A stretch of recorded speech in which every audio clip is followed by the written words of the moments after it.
Hey, hi, hello, and good afternoon. My name is Amanda, and welcome to the Done Creative Live. How is everyone this fine Friday?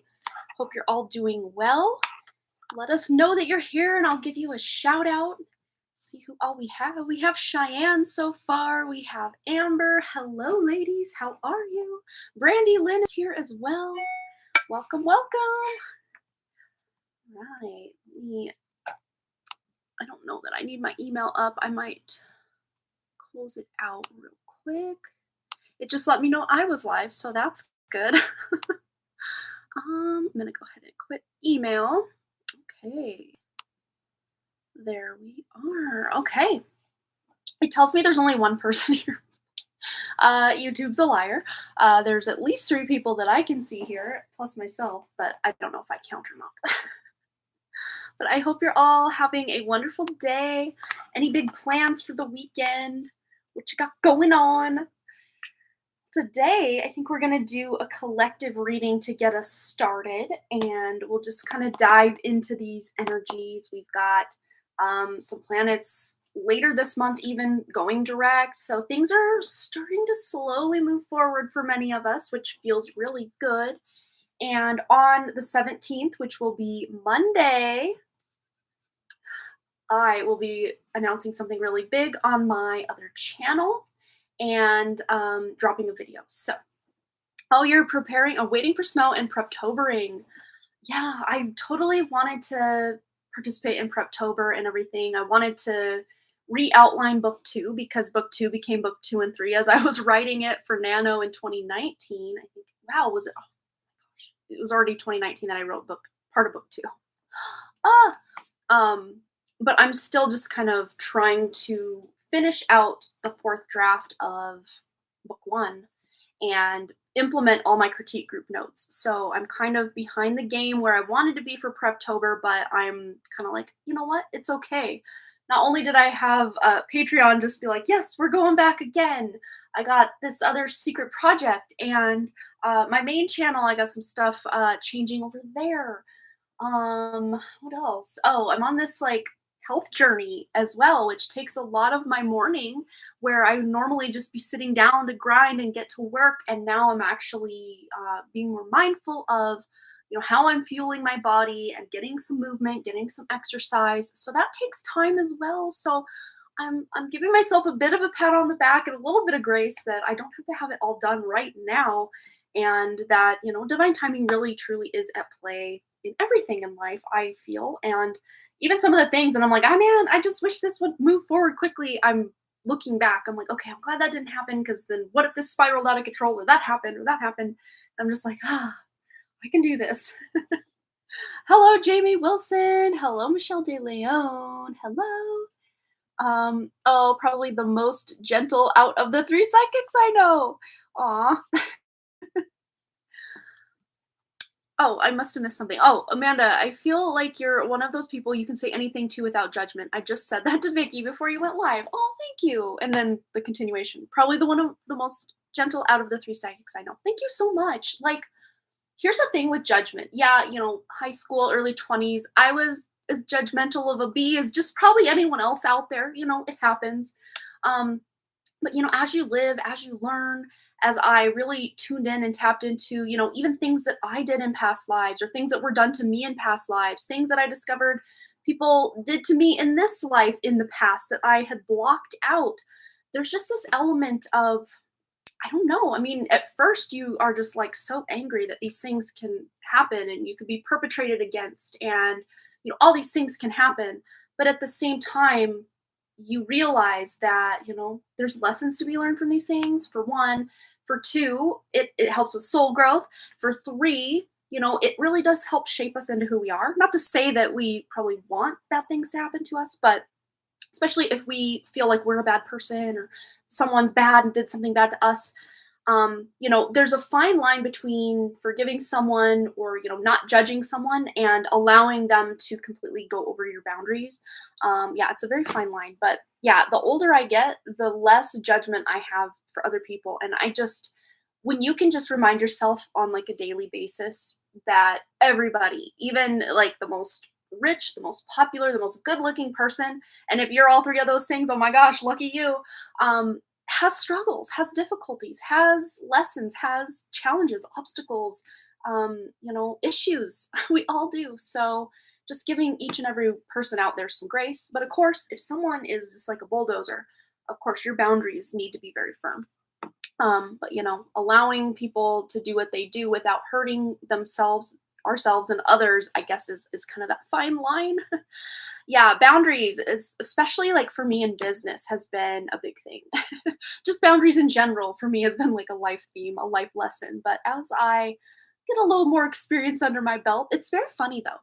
Since I turned 40, I almost feel like I'm not like starting over, but just I just feel like a kid again. And it's like, I don't know, just my view of things has shifted or changed even. And I'm a lot more open minded than I ever have been. And I even thought, in the earlier stages of my awakening that I'm pretty open minded, but now I can see where I was still closing myself or others off. And I'm not saying I'm completely self actualized and far from it, but like, progression, growing, learning.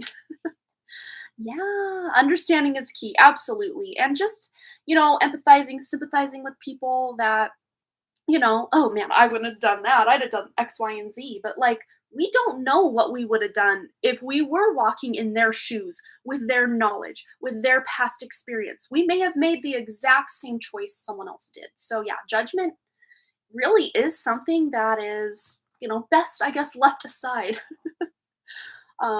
Yeah. Okay. Hello, Kirsten. How are you? Scarlett's here. Hello.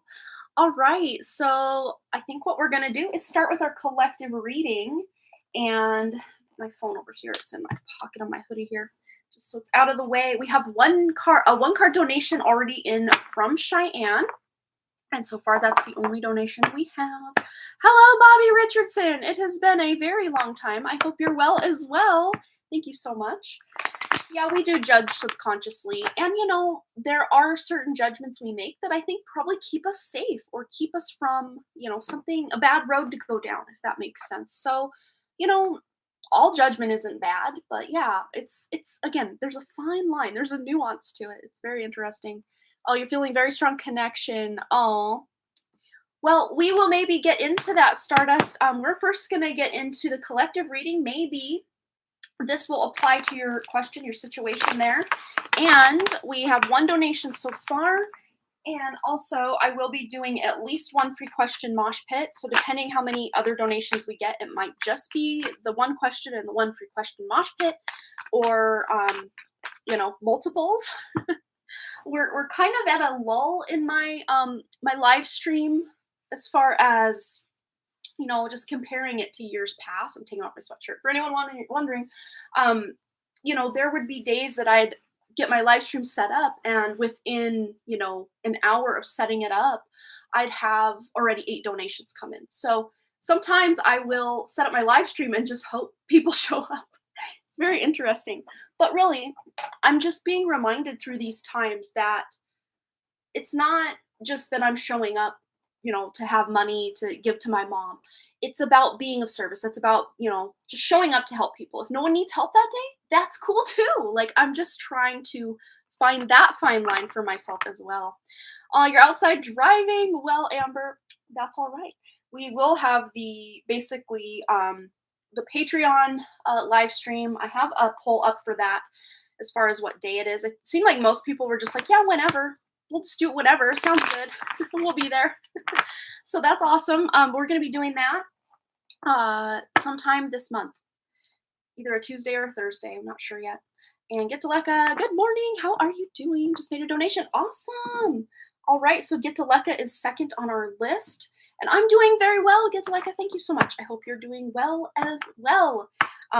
Yes, big announcement coming to my main channel on Monday, and I'm really excited about it.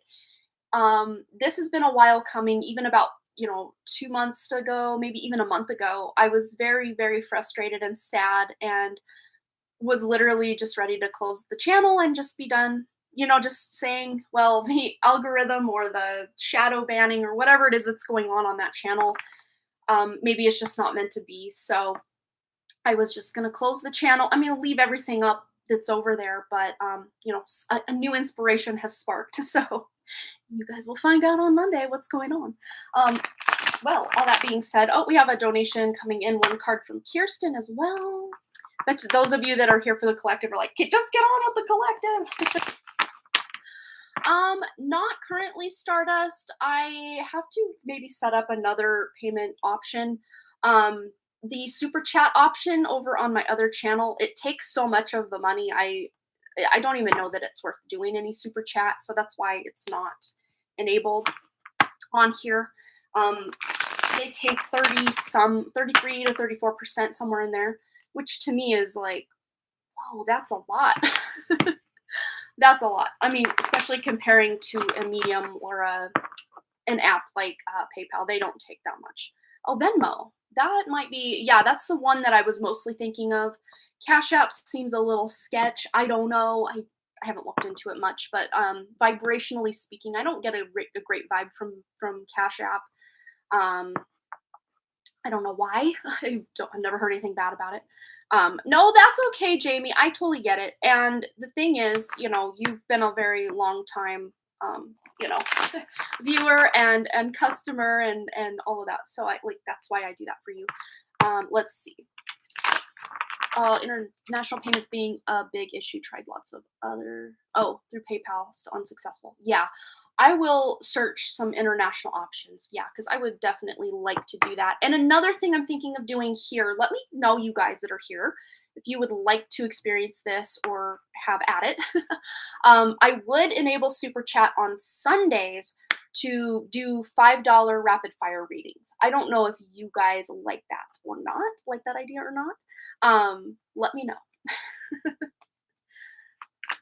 Yeah, and it would just be like a one card, but not the more in-depth one card I do for 11.11, literally $5 worth. Yes, says Stardust. Okay. And Sundays are the day I'm kind of got slated to do this. The only problem is right now through the 23rd of this month, my son has soccer during the day, and then they're home all day, and it's hard for me, not so much at night because they're kind of wound down. They're mostly in their room at night when my husband's here, when I go live on Wednesdays, but on Sundays, it's midday when I would go live, and my kids are kids. So they're going to make noise and all that. And it's just harder for me to concentrate when I know they're out and about in my house. But yeah, Sundays after, and it won't be every Sunday. I'll just be Sunday here, Sunday there, but I'll try to let you guys know at least the Friday live stream before the Sunday, if that's the plan, that we're going to do rapid fire readings. And everyone's like, yes, ooh, yeah. Okay, I think that sounds great. Yes, I still need to get the post office box, and I was going to get that, oh man, was that in April? There was 1 month earlier this year that it was on my to-do list. Like, I kept moving it day to day to day, and then it just got moved off, and then I forgot to put it on the next month. And I've had a couple people ask me, how can I send you a gift? How can I send you this or that? That's not just through PayPal. And yeah, I need to get the post office box. Oh, you're waiting for him to fix PayPal. Yeah, no worries, Jamie. I totally get it. All right, I'm gonna now stop rambling and get into our collective. But I think we just need to catch up, get to know each other again. I don't know. Sometimes I feel more chatty than others. I don't know what it is. All right, here we go. Yes, I will definitely post it to the community tab at least the day prior, maybe even a couple days before, so that you can, prepare and be ready and not miss it. Because there's nothing worse than wanting to do something and then you find out about it after it's already happened, right? Wish list. That's an idea. I didn't think of that. Someone asked me to make a wish list a long time ago and I never did. I could do that as well. Well, you guys are so generous. I don't know. I'm still working on those, self, what's the word? Wounds. As far as accepting gifts from others. Like, I feel like if I get a gift from someone, I need to pay them back in some way or, make up for it. It's still one of the things I've been consistently working on, just feeling more worthy of random gifts, love and kindness from people without feeling like I then have to give back to them or even, you know what I mean? I think a lot of us, especially women, struggle with that. Yeah. Oh, Amazon wishlist made you're going back to college so much easier. People are pretty amazing like that. That's awesome. Yeah. Yeah, that is amazing. Great idea. And I might even put up a new wish list for this other little side project I have that may and hopefully I'm like hopefully is going to become my main project. I hope my new side project is going to become my main gig, if that makes sense. So yes, watch my next channel or my other channel down below for big announcement on Monday. Okay. Shut up, Amanda. Get into the reading. Here we go. Collective reading. All of us here watching now and on the replay. What can we expect for the next, I don't know, week? That's kind of the vibe of energy, like the time frame I'm getting is about a week out from now. So that'll put us to next Friday. And of course, Wednesday's reading might kind of cover some of that as well. Killing me. Yeah, those on Patreon, I'm sure they're like, yeah, we know what's up. Okay, all of us watching now and the replay. Ooh, so there might have been some sleepless nights, some anxiety, some stress, some worry, but I'm already hearing this is very unneeded worry. If this is you kind of borrowing trouble by worrying about something in the future, it's going to be unwarranted because you're going to find out very soon this thing you're worried or stressed or anxious about ain't no thing. It's like, oh, this is all working out so well. And if you, it's almost like if you knew, that you were going to have something great happen and you just knew it like you knew it like you knew it. Or even looking back, say a week ago you were so stressed about this one thing and then it just turned out to be nothing, but you have that whole hindsight being 2020. You're taking your future version of you that knows everything's okay and kind of embodying that before you know you're okay. That's what you can do. Almost, gosh, 2 nights of nightmares. Yeah, my dreams have been really weird as well. Like, let me just, before we go any further, because some of you might also resonate with this. I had a weird dream the other night. Well, I guess it was about a week ago now, that I was in this, it was like white walls everywhere, but it was like this almost maze of like rooms and weird shaped rooms. Like the ceilings were like really low in some places and super high in others. It was very weird, but just completely white walls and light sources unknown to where they were coming from. And I was with Britney Spears of all people. But I always, anytime I dream of her or think of her, I really do sense or feel the wounded feminine collective on this planet, her being in that conservatorship and everything that was going on with that, her feeling trapped when her soul should be free.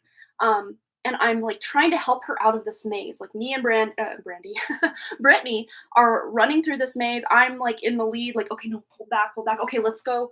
And then we get to this place where the ceiling was low and now it's all high. And there's this like gray spaceship, like flying saucer thing. And it had me frozen in my tracks. There was no like beam of light coming down, but it was almost like this was holding a force field on me. And I like pushed Brittany away. They didn't see her. I pushed her away and she was hidden kind of under the overhang. And she like went and hid and got away. And then I used all my power I could and I broke the force field. And to me, this really did resonate with like breaking out of the matrix and really helping that divine feminine and even the wounded, earth feminine rise. It was scary a little bit, but also beautiful. When I woke up, I'm like, that was so intense. Like, wow. Wow, look. Okay, this came out as well. So I want to get a clarifier on this tower because I was just talking. I didn't even ask. But what can we expect with this tower? What is this tower? I'm hearing collapsing of timelines. I mean, I was telling the story of the dream. Yes, look, forward motion. Being able to finally take action on our plans. This person doesn't look like ready to fight. This person is ready. They're waiting for this abundance to come in. Yes, they're taking action, but they're in no hurry for these things to happen. So this tower energy, anything that's falling apart in your life, it's almost like you guys are welcoming it. If this is just you not talking to certain people or removing your energy from a job or a location or, even just your own toxic thoughts, that can come up. You're rising above it this week. So within the next week, you're going to get a handle on these nightmares, this anxiety, just anything that really needs to leave your life. This could even be physical toxins leaving your body. That's really how I'm seeing this. Look at this. This is just amazing how, and it's very weird because I'm like going to say something and the spirit's like, there's like a cloud that's, yes, there's dark clouds kind of in the background, but it's almost like a white fluffy cloud is going to lower from the top or raise from the bottom to catch these people as they fall. Because she almost looks like she's already done. Like, how do you come back from that? I don't know. But to me, this feels like releasing of toxins from your body. And I don't know if any of you have been, purposely detoxing, even if this is like healing, like traumas, like that's a form of detox as well. But also moving your body, sweating releases toxins. Oh, you're seeing 369 when you were talking about tower and toxic thoughts. Wow. Yeah, you want to understand the workings of the universe. You need to look at the numbers 3, 6, and 9. Wow. Well, let's just see what else we need to know about these toxins or even toxic events, toxic people. I'm going to open this actually. It's getting a little warm as I start channeling.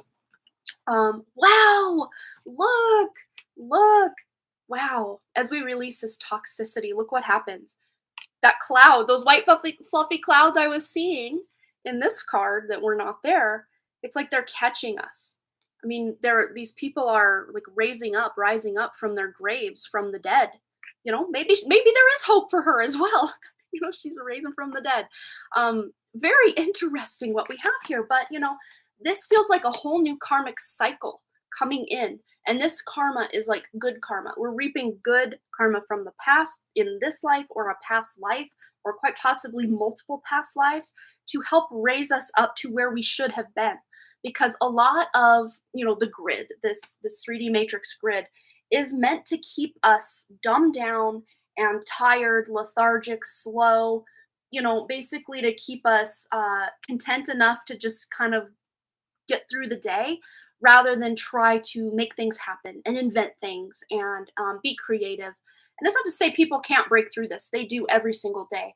But it's almost like even really creative people or people who are even heightened vibrationally, it's like they can only sustain that vibration so long before something happens in the external or a thought crosses their mind that it's like spirits stop. That's kind of gross. They're like, what's the right word? How do I even say it? It's like buzzkill, but like, males down below, like, like boner killer. Okay, sorry, I had to say it. Spirit is being extra today. I don't normally speak like this on my channel, but oh my goodness. It's like, wow, that's a boner killer. Okay, sorry. But yeah, it's like this matrix is basically constructed to be the buzzkill, the boner killer for like our just raising to the heights that we should be at. Like we should all be ascended, be above and beyond where we currently are. And it's not our fault. It's not for lack of us trying to heal and overcome the past and be the best people we can be and help others and take care of ourselves, take care of our families, take care of the earth. I mean, we all try so hard to do as much as we can, but like it's so tiring at the same time. And that's the thing.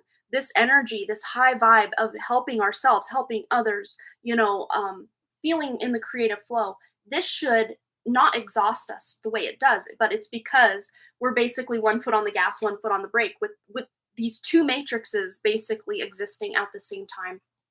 But this good news is we are clearing off a lot of that, that brake pedal that's been kind of on our gas pedal or interfering with our gas pedal is being lifted. Of course, if it was all lifted at once, I don't know that we would survive because it's just too much, too fast. So it's slowly being, ripped off the surface. This grid, this toxicity, this evil, this negativity, whatever you want to call it. It's slowly being removed from our bodies, our fields, our auric fields, the astral realm, beyond time, space, and everywhere. Like it's being removed because it is now we've raised a consciousness level on this planet, and this is just pure channeling. I don't know where this is coming from. It's just coming through. We've now reached a consciousness level on this planet now that a lot of this kind of ways that these evil agendas would go around our free will by basically tricking us into consenting by telling us, oh, this is good for you, you should eat this specific thing or take this magic pill, it's good for you. And we kind of override our own free will by thinking, oh yeah, this is going to benefit me, let me do this, let me do this, let me eat that, let me go to this place, whatever it is. Many examples can be found here. Oh, it's good for you. Yeah, it's not. But our vibration is raised so much that even though we may have given roundabout consent for these things in the past, that's not jiving anymore. It's not working anymore. Our sovereignty is really coming back online in a way that they can't keep us down the way that they had been even up till last year. But the last 50, 60, 80, 100 years, it's just been raising gradually, gradually, gradually. But we're kind of, it's almost like they're showing me like raising gradually, like on a roller coaster. And then we're almost at this point now where we're gonna like really, yes, it's down, but we're gaining speed and momentum to actually go up, not out. That was my elbow down. We're not going down. Yes, velocity wise, it feels like, yeah, we're really picking up speed, but it's a raise in vibration rather than a lowering, if that makes sense. I know it sounds backwards, but hopefully you know what I'm saying. Okay, this one was flipped. It was the abundance card, so yay. This is so good. Banana Anna S says spot on. Okay, I just dumped a bunch of cards. Let me pick all these up. There's so many. I'm gonna just add them all back. If they need to come out, they will. Oh, you were throwing up last week, and that never happens to me easily, so I was purging for sure. Yeah, wow, these three definitely need to come out. Okay, what do we have? Mischief, wrath, and luck. Okay, so yes, the mischief and the wrath. This is that darker energy we were talking about that is now, it almost feels like good luck, good fortune coming in to completely annihilate this. But again, it's a process. We can't remove this whole construct overnight, or it's just too much too soon. Even for those who feel like they're the most spiritually advanced people on this planet. I'm not one of them, but like, those people, the monks living up on the mountains and, living just a completely pure life. I think it would even be too much for those people because the vibration is so different than what we're used to on this, dumbed down, lowered matrix that things are shifting though. This can't stay where it was, and we're just at this like roller coaster point of it's all downhill from here, but like in a good way. In a good way. Yes, we have luck on our side. New beginnings with the number 28 there. 2 plus 8 adds up to 10. New beginnings. I want to see the numbers here.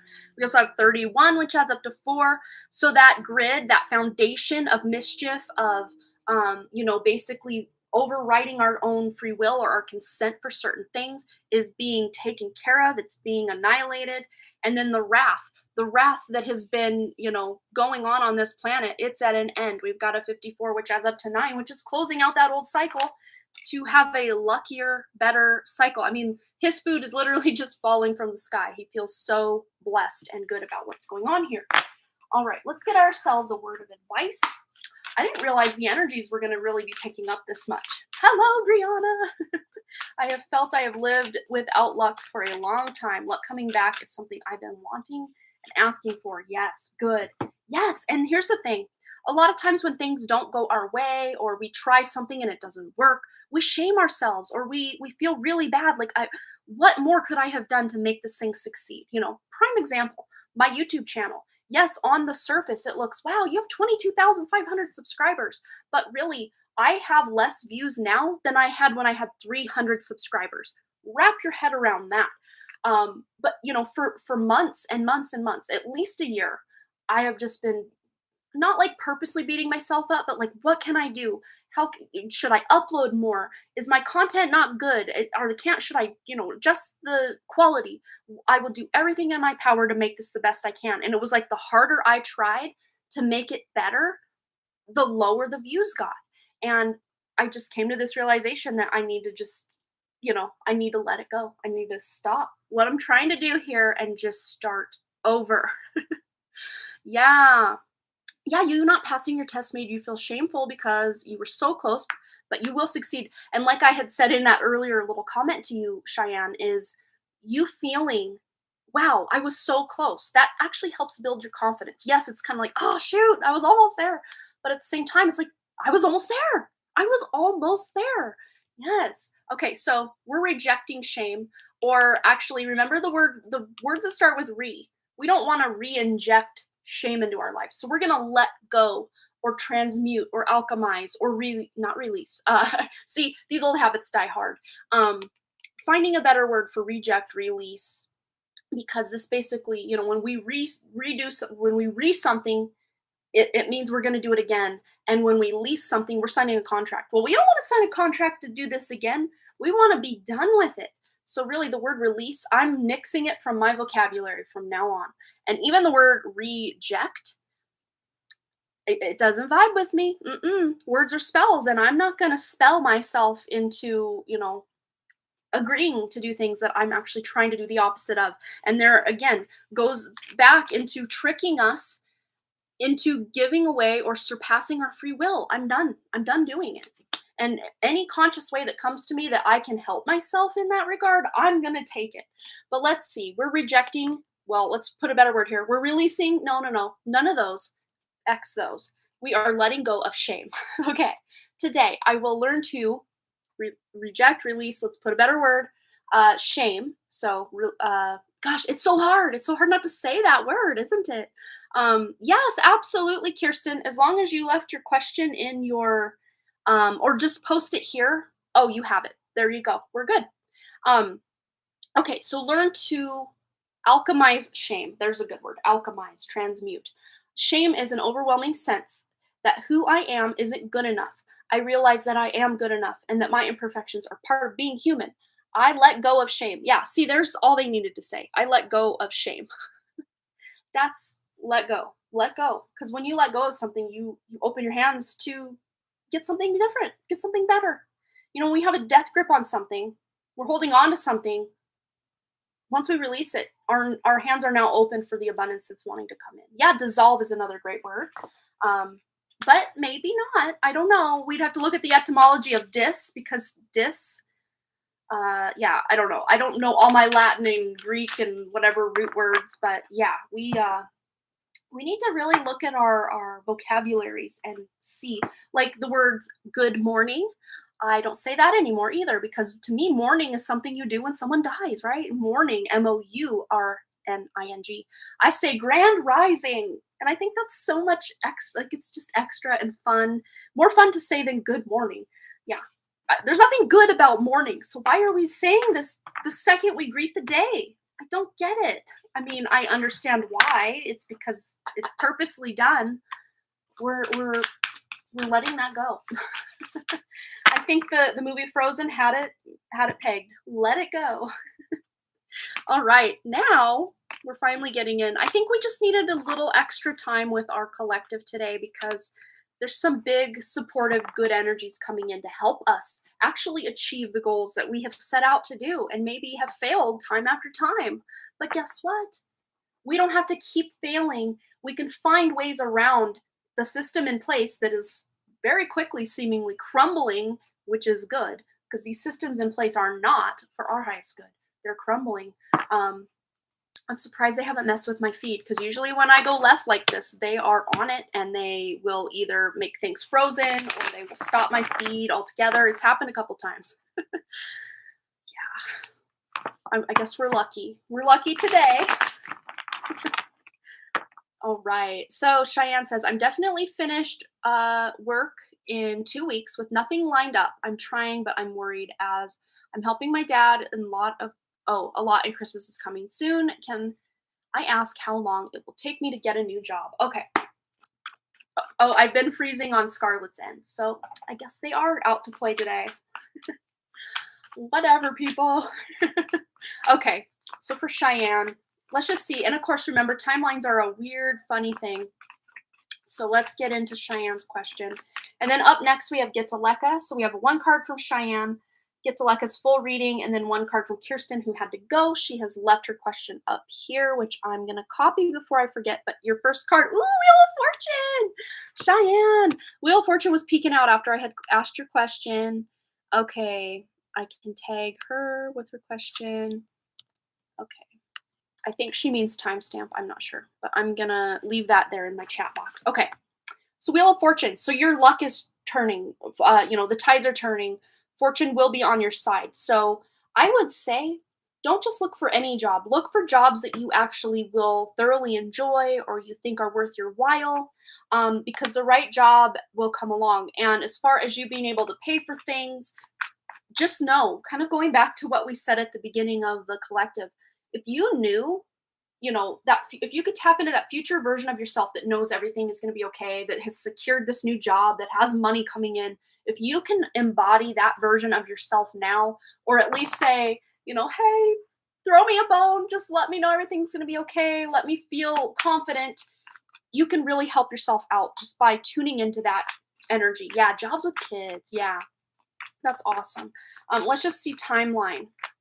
Timeline. Okay, 6 of Cups. So this to me feels like it could be Scorpio season. Scorpio is our next water sign season. It could even, yes, this is a childhood card. So you're getting a job. You're getting a job working with children. Wow. Wow. And this might even have been a job that you applied to in the past, or you thought about applying to in the past, or wanted to work at in the past, and now it's actually coming to fruition for you. Again, time frame. I'm seeing Scorpio season. So yes, we're still in Libra season, I think, in Western astrology until I don't know. I think it's maybe the 20 something of October. This month I know it does shift. I'm gonna look it up. When I know it shifts on November 14th for Vedic astrology, but I'm not sure for Western. So let me look it up. Does Scorpio season start? October 23rd. What did I say? 21st? I don't remember. So after October 23rd, I think is going to be your best bet. But please still be on the lookout now, because that can help you. That can really help you get your foot in the door somewhere. So definitely start looking now, but it might not be until after the 23rd or so that you get a call back or actually are working in a new job. Yeah, because right now I think there is this kind of grief period that you're going through about this sense of security and stability, and maybe even just examining a lot of the things that happened in your past. But you're closing that out. I'm going to get a clarifier on how Cheyenne is closing out this old cycle of sadness, grief, and loss from jobs, from losing her mom. Wow, yes, look, family, and we got another cup card coming in. So again, very motherly, very nurturing energy surrounds you with your like just your vibe, your job search surrounds your home. Your spirit guides, your mother herself are really working close at hand. Would you mind asking, is Dublin City like outside of university? Okay, yeah, let's just see. I'm gonna put these ones back and we'll get a card on that. Okay, so is it in Dublin City outside of the university? Yeah, because to me this is like a festival. This is like in a place where a lot of people congregate. Yeah, I mean you could say, oh, university, but I don't really see that it is the university. I think this is somewhere outside of the university system. It might be in close proximity to like some bigger buildings, like corporate type buildings, but you're not working on the campus, I don't see, for this very next job. Yeah, 7 of Pentacles. And, there is this element of patience as far as knowing exactly where it's going to be, because Spirit still has things in the works. And, you might choose between option 1 or option 2. And maybe option 2 is kind of the opposite of what we just talked about, because there's still decisions you're making. They're not going to give us an exact location of where. Yeah, I can totally see why you would feel that way. But just keep taking it one day, one step at a time. You're figuring things out, but it's definitely not going to be on university. You're going to find something outside of that system. Not to say you can't go back to the university when you want to. I think that option is still available. It's just not the right time right now for that to happen. But in divine time, you're figuring things out for sure. All right, Cheyenne, I hope that helped. When did I start learning tarot oracle cards? Ask it to Leka Ray. 1997 was the year I ever held, touched, listened to, read, whatever, anything about tarot. And I was, 13 years old, 14? No, I'm a liar. 15, 14 and 15 years in that year. So I was probably 15. Yeah, it's been a long time ago. Yeah, 1997. Yeah, and it's been quite a journey. I love tarot so much. Get to Leka wants general messages, advice from Spirit regarding upcoming events. Okay, what's going on for Get to Leka, please, Spirit, on these upcoming events? Okay, so there's healing. You're healing through something. You're moving away, walking away from something. There might even be somebody who you meet online, or you have been in communication with online, that maybe you haven't met them in person, but they are sparking some great idea for you. Oh my God, you started very early. How did you get inspired? Mostly through my mom. She was always pretty spiritual. I mean, we went to church and stuff when I was a kid, but as far as just the first time I held a deck of cards, I just felt so much possibility. And actually, where is my little fortune telling kit? I don't even know. But around the same time, let me see if it's over here. I'm not seeing it on my shelf. It should be here. Where did it go? I don't know. It's not in there. I don't know. But on my is it oh, it's the 2022 reading I did. It was a three-part reading. If you search it on my other channel, I use the fortune telling kit. In that, I use that at the end, the third part of that reading, if you want to check out what I'm talking about. But that little fortune telling kit, I spent hours and hours and hours using that, and in tandem also with the tarot, and just the possibilities to me were endless, and I just loved it so much. That's how I got so inspired. But yeah. Okay, so let's see, forget to Lekka. Yeah, someone is inspiring you. Wow, there might even be some sort of promotion, raise, elevation at work, promotion. Did I already say promotion? More money, a bonus, quite possibly, or even anything that you're working on in the material world. Be this stuff around your house, projects, creativity.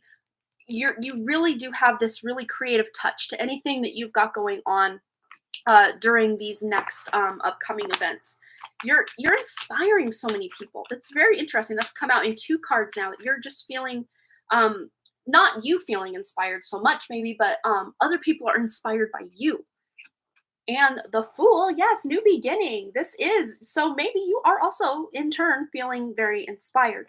But I think it's as a result of moving away from someone or something that's just not doing it for you anymore. And it doesn't mean you leave this relationship or you leave this job for good. It just means energetically you're shifting the way you show up in said relationship or job to where you feel more in control of what's going on here. Especially if someone has been like, you're trying to say something and someone talks over you. Instead of you just shutting up, it's almost like you allow them to say what they're going to say, and then you almost act as if they didn't say it, and you just continue what you were trying to say. It's just basically taking control of your life in that way, rather than yelling. And I don't pick up your vibe as someone who yells at people anyway, but if someone constantly talked over you at work or in a situation, and you might just get really sad about it or even angry about it, but you just kind of bite your tongue and just be like, well, I don't know what to do. Instead, you're taking a very calm approach and allowing the person to say or do what they're doing. And once that noise dies down, you then proceed with what you were trying to do or accomplish or say. I don't know if this is making any sense, but energetically, this does feel like it's something to do with your work or the office. So if someone's just not listening to you, or they're talking over you, or they think they know better than you, and you know different, this is you knowing different than what they're saying or doing or showing up as. What you have to say actually will come through. Just be patient and as calm as you can. I know sometimes it can be frustrating when someone's just trying to sabotage you in a way. And I don't think that this person or a group of people is trying to sabotage you. It's just they want to shine brighter than everyone else. And you just let them usually. You're just like, okay, you shine bright there, little diamond. I don't know. I don't do what you want to do. But look, you're shining bright, little diamond. Look at this. The sun. You've got the Fool and the Sun. So there's a new beginning where you just feel more joyful going about your life. These upcoming events feel very joyful. They bring this very childlike and carefree approach out within you, where you feel like you're tuning into your inner child and healing from any, things from the past that didn't feel so good. You're healing a lot of stuff. Even if you're not sitting down to physically meditate and try to heal things, it's like things are just kind of, those kind of toxins that we were talking about in the collective reading. They're just leaving your body, your system, these old traumas, these wounds, these trapped emotions, whatever they are. The way that the energies are increasing during these upcoming events for you, it's just making this perfect storm in such a good way for you to release a lot of stuff from the past. It could even be past life stuff that you're releasing that is going to make your current incarnation much more, bright and sunny and cheery and joyful than what you've been experiencing lately. Let's just see any words of wisdom or advice for Gitaleka through these upcoming events. Okay, we have, yeah. So all that mischief, that misguided, directionless kind of energy that's been going on, possibly at work or even just in your energy field. Look, there's a new direction in town. There's a new sheriff in town. You're going to feel this sense of purpose and direction and knowing what your next steps are. So, any confusion, anyone trying to go against what you're trying to do, they're not going to succeed. You're finding a very clear sense of direction moving ahead. Okay. So that's pretty exciting. I want to get one more just word of advice, wisdom for this upcoming events for Gitaleka, please, Spirit. Anything else she needs to know? We have confiding in a friend. So there's that kind of friendly energy. Whether this is someone that you know online only or if this is someone in your family, just letting them know your feelings, your thoughts, and what's on your heart could really help connect you guys even closer. But it says, today I will remember that it's okay to talk about the issues that bother me. It is by sharing these concerns that I will move beyond them. I will trust myself to choose the best confidant possible, someone who will not use my disclosures against me and who will give me healthy feedback. So again, if you are dealing with someone at work that you feel is trying to sabotage you, or maybe just the way that they act somehow sabotages what you're trying to accomplish, they're not going to be able to do it. They're not. All right, Gitaleka, I hope that resonated. But yeah, there's a lot of just bright, sunshiny days coming ahead. And I just heard that song. I can see clearly now the rain is gone. I can see all obstacles in my way. All the dark clouds have, I don't remember exactly all the lyrics, but you can look that song up if you don't know which song it is that I'm speaking of. Thanks again for your donation. Looks like we had another donation come in from Brianna.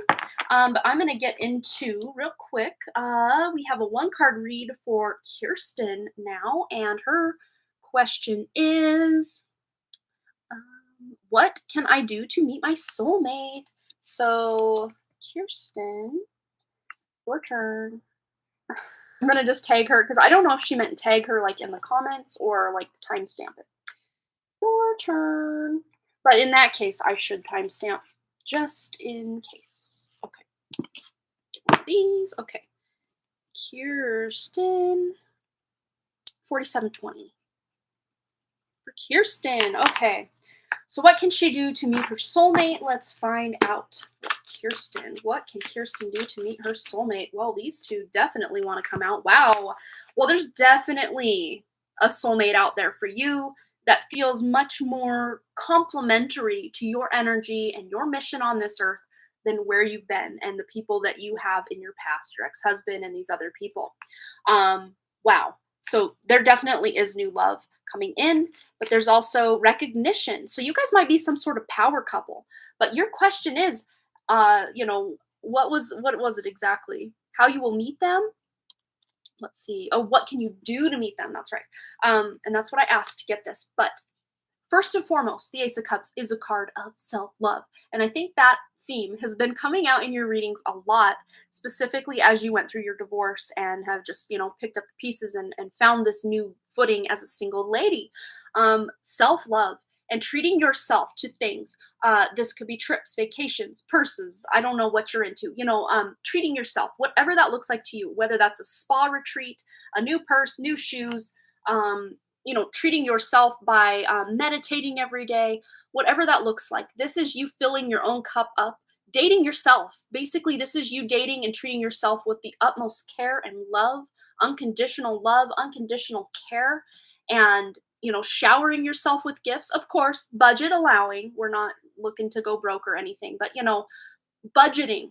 This is very important, specifically to, even though I know you've been kind of on a job search, even still, budgeting some of your time, effort, money, resources, even if it's not money so much right now, but just time and effort and resources to your own, filling your own cup, to dating yourself, to luxuriating yourself. That could even just look like a simple bubble bath at home with some candles and, some really nice incense. It doesn't have to break the bank. It can be something as simple as that.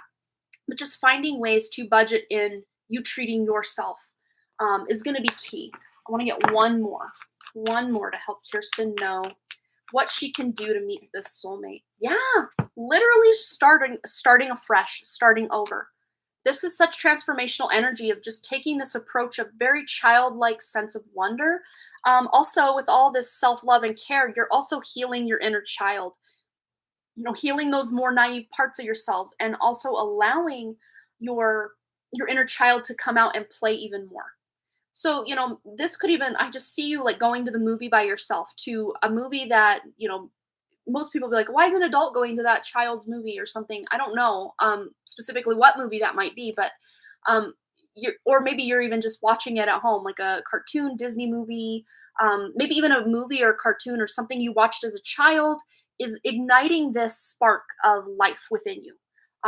So yeah, watching things that you watched as a child, or doing some of the activities that you did as a child, specifically anything you did outdoors, whether that was hiking, biking, swimming. I don't know what all people do outdoors when they're children, but I did a lot of playing in my pool, jumping on my trampoline, riding my bike, playing in the trails, the forest at the end of our road.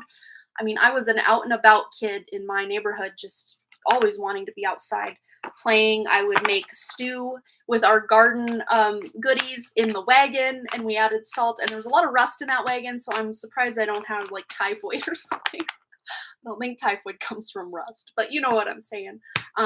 Just do the things that light you up, that maybe sparked something within you as a child, and maybe you're not doing them exactly the same way. Maybe I'm not taking these garden items out of my garden and putting them in a rusty wagon and adding some salt. And we used to have these like kind of diamond shaped, it was a metal picnic table with these little diamond shapes all over it, like in a grid, grid pattern. And we would, what's the word? Grate. Yeah, we would grate our vegetables for our little soup, like wagon soup, on this table. And our hands were dirty and muddy, and like we ate this stuff. Like, who does that? But we did that. Growing up in the 80s and 90s, that's just what we did. But yeah, maybe instead of doing things that way you did as a child, as an example, you're actually cooking them up in your kitchen in a more cleanly experience. I don't know. Cooking, nurturing yourself, drinking comforting beverages, all of these things, self love, self care, treat yourself, doing things you did as a child. These are all sparking up for you to really take the utmost care of yourself so that you can be in alignment with this soulmate. Okay. I hope that resonated for you, Kirsten, and I will timestamp this when I'm all done. Okay. Okay. Oh, you got a budgeting card for yourself yesterday. That's so cool. Up next, we've got Brianna. I'm going to read her question over on PayPal. And then we also have Marlene. Hello, my dear. Welcome, welcome. I'm going to put the list up here real quick. So, donation list. So we have Brianna and Marlene. There's our current list. So we go to my email and read her question. So Brianna says, reading from Mama Monica, can I get a clear one-card message from her that will serve me best in this moment? Yes, Queen. And it's very funny because when I very first saw that you donated, Mama Monica was already coming through and she said, change the deck. Not that there's anything wrong with this amazing deck, but there's a different deck. I don't know, maybe specific. When she comes through, she takes over in such a good way. I'm going to search she's telling me Fountain Tarot. Where is my Fountain Tarot? Found it. Okay, I found it. It's on my desk over here. So clear one card message from Mama Monica that will serve Brianna best right now. Okay, I haven't used this. Oh, very interesting. The cover, I've got these thumbnails for my live streams that I kind of recycle over and over. So I don't make a new one that often, although I'm making a whole slew of new ones coming up. I'm kind of rebranding this space a little bit, just to come up with my more current aesthetic, I guess you could say. But the cover for this thumbnail for this live stream, I actually used as this deck right here. Very interesting. And I haven't used this deck in a reading in a hot minute. So very interesting that this was the one she directed me to. Let's find that clear one card message for Brianna that will serve her best from her wonderful, amazing, beautiful, vivacious Mama Monica. Well, we've already got two. Wow. Okay, so she wants you to know tides are turning, things are shifting. This is Wheel of Fortune energy. And of course, I pulled the Wheel of Fortune card in Cheyenne's reading, and I want to say I also pulled it in our collective reading. So it's come out 3 times today.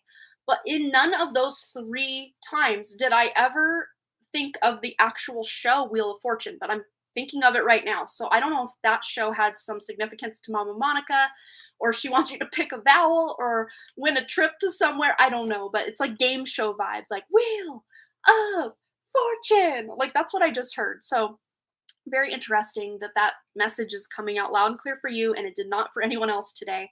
So Mama Monica, I don't know again what she has intending to let you know with that, but I just see like someone spinning a wheel and they land on, it says $1 million, and it's all gold with black letters. So the background is like glittery gold and then black letters that spell out 1 million. Not that you're winning $1 million, but she's showing that things are shifting energetically for you that make you feel like you won some sort of lottery. Oh, Ethan, you changed your name. I noticed you by the wrench and the picture. Fellstar, how cool.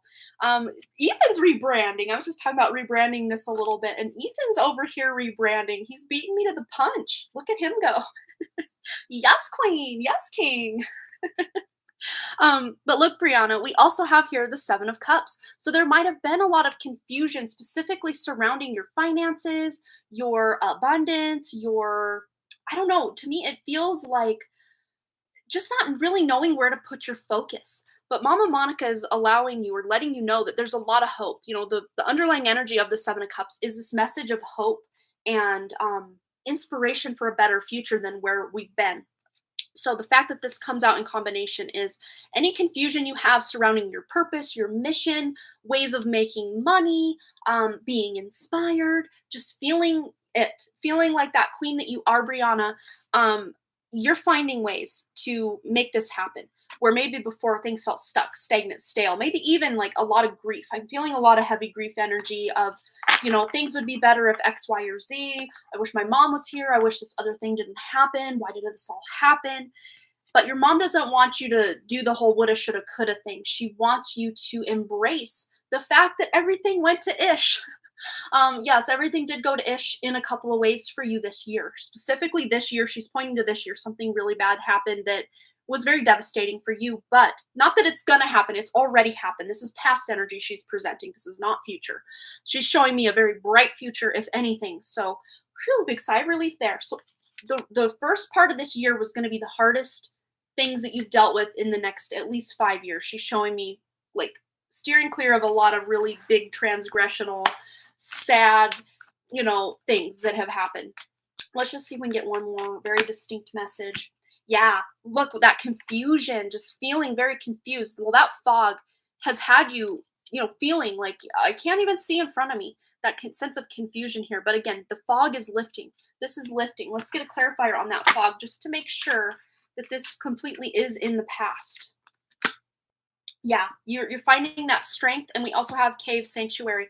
So one of the best ways you can overcome this confused feeling is to go somewhere that feels like a sanctuary to you. For most people, this is their home. If you share your home with other people, it's very important. Your mom wants you to know that having a little like I don't know, like an altar, a little sanctuary, even if it's just a bookshelf or something where you're keeping sacred pictures, sacred objects, and they don't have to be sacred to everyone, but they're sacred to you. They mean something to you. A collection of objects on an altar or a desk or a dresser or a bookshelf. This is a place you can draw. You can basically create your own portal to manifest. To manifest. She's showing me again that $1 million thing on the prize wheel with the background. Wow, that's very interesting. The background is like gold, the glittery gold, and then the black lettering.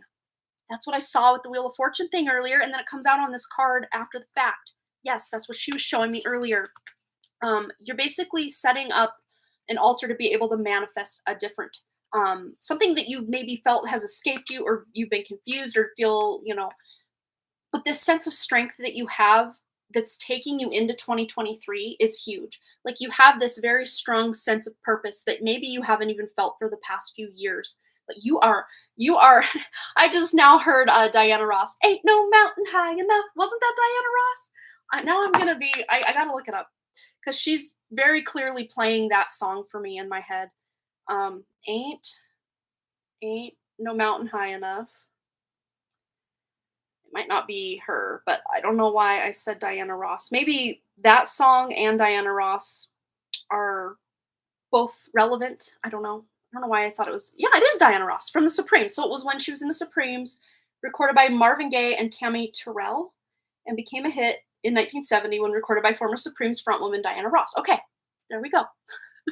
So I don't know if your mom was a big Diana Ross fan or if there's just maybe a message in those lyrics. I never know exactly how to break down what Spirit's showing me. So that's sometimes your homework is to figure out what this means for you. But yeah, major strength. You are really leaning on your own inner strength to really take you up this mountain. But it doesn't feel like this arduous journey that you're just like, oh, is this over yet? You're excited. You're ready to take that next step. And when you get to the summit, you're just going to be like, yes. Yeah, it feels very victorious. So, yeah, that's your message from Mama Monica. More than one card, but we still got it done. Big hugs to you, Brianna. It's always so much fun for me to channel Miss Mama Monica. She is awesome. Love her so much. All right. So, the time has come real quick before we get into Marlene's question, a mosh pit, free question, mosh pit question. So if you are here, whether you have donated or not, it does not matter. Your energy is equal to Spirit here. Please, please, please, please put your question in the chat, whether you've had a question answered today or not. Get it going. And I'm gonna give you guys a few seconds because I know sometimes maybe you're, I don't know, doing dishes or going to the bathroom. I don't know your life. What are you doing right now, guys? I didn't want to catch you off guard. I want to give you a little time to prepare. And then right after that, we will get into Marlene's question, which I think, yes. Oh, she won't be able to listen very good because she's working and can listen to the playback. Okay, so I will timestamp that for Marlene. Sweet. Okay. And we're going to use Fountain Tarot again for this question. So I'm going to give you guys about 10 more seconds. Ooh, someone's overcoming some difficulties here. It feels like a blockage or a perceived blockage. Whoever I'm choosing, I'm already starting your reading. I haven't looked up yet to even know whose this quite possibly is. I don't know. Okay, now I'm looking. And it's Brandy Lynn. Okay, Brandy Lynn. Okay, so what is your question? Advice, insight for NaNoWriMo. Okay, so I don't know, was it maybe years past or recent or past nanos that you didn't participate, you weren't ready, it didn't go according to plan, you felt blocked, or maybe the words weren't flowing? I don't know. But you're overcoming this. This is already being overcome. You knew it. Look at it. Look at you. Miss Soul Psychic herself. All of the above, LOL. Yeah, but this nano is different. I'm seeing a very distinct difference in this nano. I don't know if you're trying to be a nano rebel or if the content or thing that you're writing is just different than you had written in years past. The medium, I guess we could call it. Yeah, she's a rebel. Yeah, look, Ace of Swords. There's a big victory here. Even if you don't, quote unquote, win nano, because I don't even know how it works if you're a nano rebel or what happens with that, but you're getting a lot of clear downloads from Spirit. These to me feel like spiritual lessons that you're putting into your writing in some way. Even if it's, I know you were working on some sort of webcomic before, even if it is in like that type of format or something, this feels like very spiritual lessons or themes that you're working with, even if they are in dealing with like mundane everyday people or situations or even magical people or situations. There's a very spiritual element to what you're creating. So writing a scripted treatment for my first comic arc. Oh yes, instead of the novel, same story, guilty as charged. There you go. Well, you're just very heavily inspired. You're welcome. Absolutely, Brianna. Totally. Yeah, you're definitely inspired. This to me feels like you're taking this and running even beyond nano. You're so inspired. You're so motivated. Where before you felt blocked or I want to do this, but like I don't feel motivated enough or inspired enough to start. Or you did start and then something derailed it, and then now you're back at it. But once you hit your stride with this whole nano rebel thing that you're doing, I think you're going to want to continue this stride that you're hitting into December, into January, into, however long this takes you. That you're just excited. You're just going to keep on going. Keep on going. Let's get her any words of advice or wisdom or anything she needs to know about NaNoWriMo. Anything else at all? We have Dragon. Beware of self-delusion. And again, I think this is just you comparing yourself to past versions of yourself or past writings, past ways you showed up, and just not falling into the trap that you're not good enough or, oh man, this writing sucks or da-da-da-da-da. I think for the most part, ooh, dragon. I don't know if you're writing about a dragon, but there's a dragon. For the most part, you're feeling super inspired. So even if as you're writing the words, you're like, I don't know if this is great. It's almost like once you go back and examine what you've written, you're like, actually, this isn't half bad. What was I thinking it was bad? It's so good. Like, what, to my own horn, it's good. Yes, and we also have Rose. Romance is in the air. So I don't know if you have a romantic element in the story or like even a subplot. Romancing a dragon, making friends, befriending a dragon. I don't know. I don't know your story specifically, but I mean, there is a romantic element, or maybe even the spiritual lessons that are being learned just have a more, elevated, theme or element to them that isn't just your average everyday dragon story or romance story or whatever it is. You're just putting this air of, it's almost like you're like genre bending. You're bending or kind of Frankensteining together a couple different genres, and you're kind of almost wondering, like, how am I even going to market this? It's this plus this plus this. Like, it feels conglomerated, but it feels so right. It feels so right to me. However you're making, mashing this up, mixing this up, blending this together, it feels so right. So even if you're kind of making up your own genre or kind of borrowing things from different genres to create something new, this to me feels successful. It feels like the right thing to do with this web series, and or whatever it is you're doing. Your what do you call it? You already told me what it was. Yes, your comic arc. Yeah, there we go.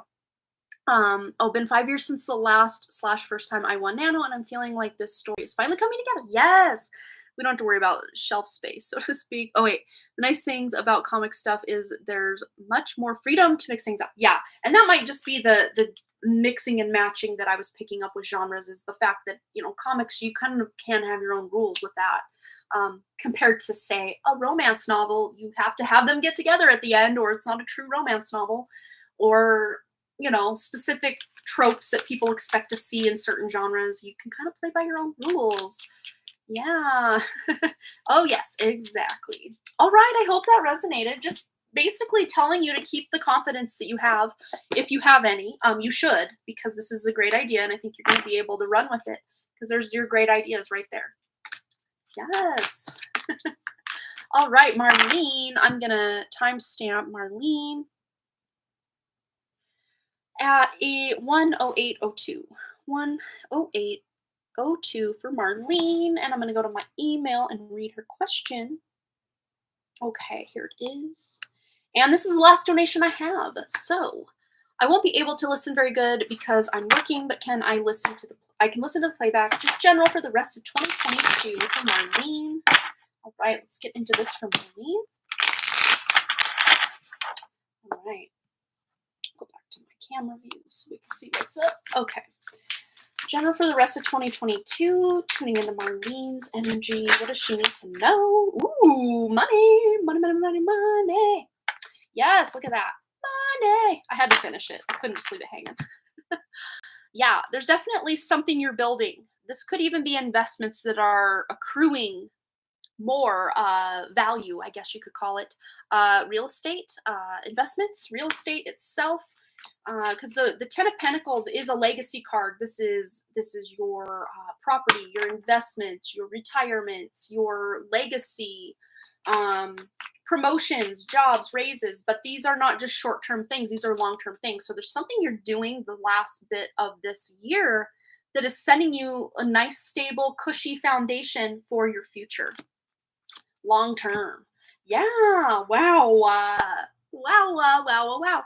Okay, so we were talking, quite possibly like house or real estate. Then we have here the Four of Wands, which is a new home, buying a new home, purchasing a new home, quite possibly. I don't know if that's something you were wanting to do or something you're investing in around the home that is going to bring so much happiness the rest of this year, leading you. But I don't feel there's a hard stop at the end of this year that this just cuts off. This just takes you into 2023, 2024. Like, this is almost like a long-term reading here for you. This feels very exciting. Let's just see what else this is trying to say. But yeah, where things may have felt doomy and gloomy with any kind of investments or long-term stability around the home or around your work and your environment in that way, again, the gloom and doom is being replaced by the sun. What else? What else? Yeah, Queen of Cups. This is you. This is your energy. Really tuning in and using your intuition to know what changes to make in these regards for the best investment, the best payoff, the most amount of happiness.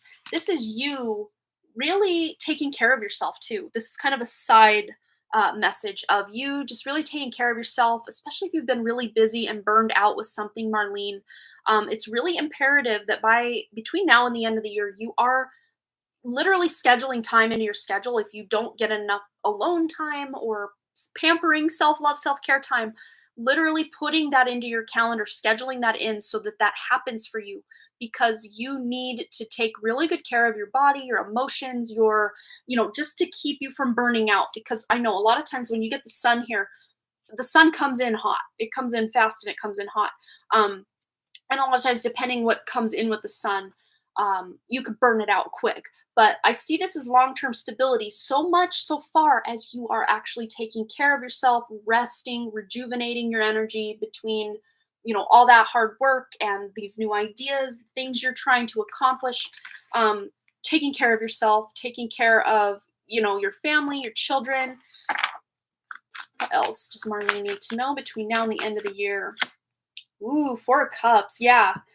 And this to me, again, goes with this feeling of just needing to take care of yourself, because there might have been some loneliness, some sadness, even if you're surrounded by people, and, good connected people too. Sometimes we can just feel this kind of blah or sad feeling. But this to me feels like this is lifting for you and new opportunities are coming in. Because he's not even, in the traditional Rider-Waite depiction, this person's very, very focused on the three cups in front of them. He's looking off to the side. Like, he doesn't even see the celebration or the new opportunities or anything. Like, he's just kind of like, I'm so burned out, I just need a break. So make sure you're taking a break. But yeah, as far as like your material world, your investments, your home, stuff like this, it's going swimmingly the rest of this year. Yeah, again, going back to taking care of yourself. There might even be some issues going on with your family, maybe even your husband's family, that might be causing a little bit of stress. I don't think it's your husband or you itself that is the cause of stress, but maybe like extended family members, maybe even some of their health, some sort of health issue with maybe an older family member that's got one or both of you stressed out. Let's just see anything else she needs to know about this. I ultimately don't feel like everything is bad though. Yeah. Yeah. So if this is some sort of health struggle or issue with someone in the extended family, they're going to get the care they need or the help they need, or they will make the changes they need to take the best care of their health. But sometimes us stressing about other people can then start affecting our health. And what they say, they don't even call it the fall or the autumn anymore. They just call it flu season now. So just taking care of our bodies and our immune systems so that everything is good in that regard. But yeah, and keeping stress low if you can really help. Get grounded, take some salt baths, connect with nature if you can get out in the beautiful fall weather at all, or even winter, depending, I don't know where exactly you're at, if it's summer or spring where you're at. But just connecting to nature is really going to be important. Or if you can't really get out in nature, taking salt baths, or even just, most of us shower at least weekly, I would say, in the more Western world. Even if you just do a shower, like your normal shower, wash your hair, wash everything, but also just try to allow that energy or that water to cleanse your energy as well. Okay, let me get a word of advice for Marlene for the rest of the year. And we have here, ooh, this came out, I believe in our collective. Correct me if I'm wrong. But again, the word rejecting or releasing, we're trying to maybe use better words because we don't want to sign up for more shame. No, no, we don't. So Marlene, it says learn to reject, but I say let go of shame. Shame is an overwhelming sense that who I am isn't good enough. I realize that I am good enough and that my imperfections are part of being human. I let go of shame. And again, going back to this, it's like this combination is anything, it is not shameful at all. It is the opposite. This is you taking care of yourself and not feeling guilty for taking care of yourself, allowing yourself to take care of yourself and your family, and still, feeling this raise in vibration by taking care of yourself. Um, and even maybe extended family members, the one that might be having a little bit of a health issue. I don't see anything negative, like long term, coming out of that, but some really good kind of close calls maybe for this person, but it's actually acted to get their health on track in a better way than they have been in a couple years. Yeah.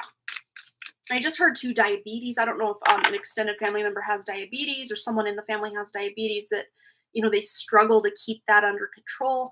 That might be the health issue we've got here. Yeah, I would just say use your intuition on what that is. All right.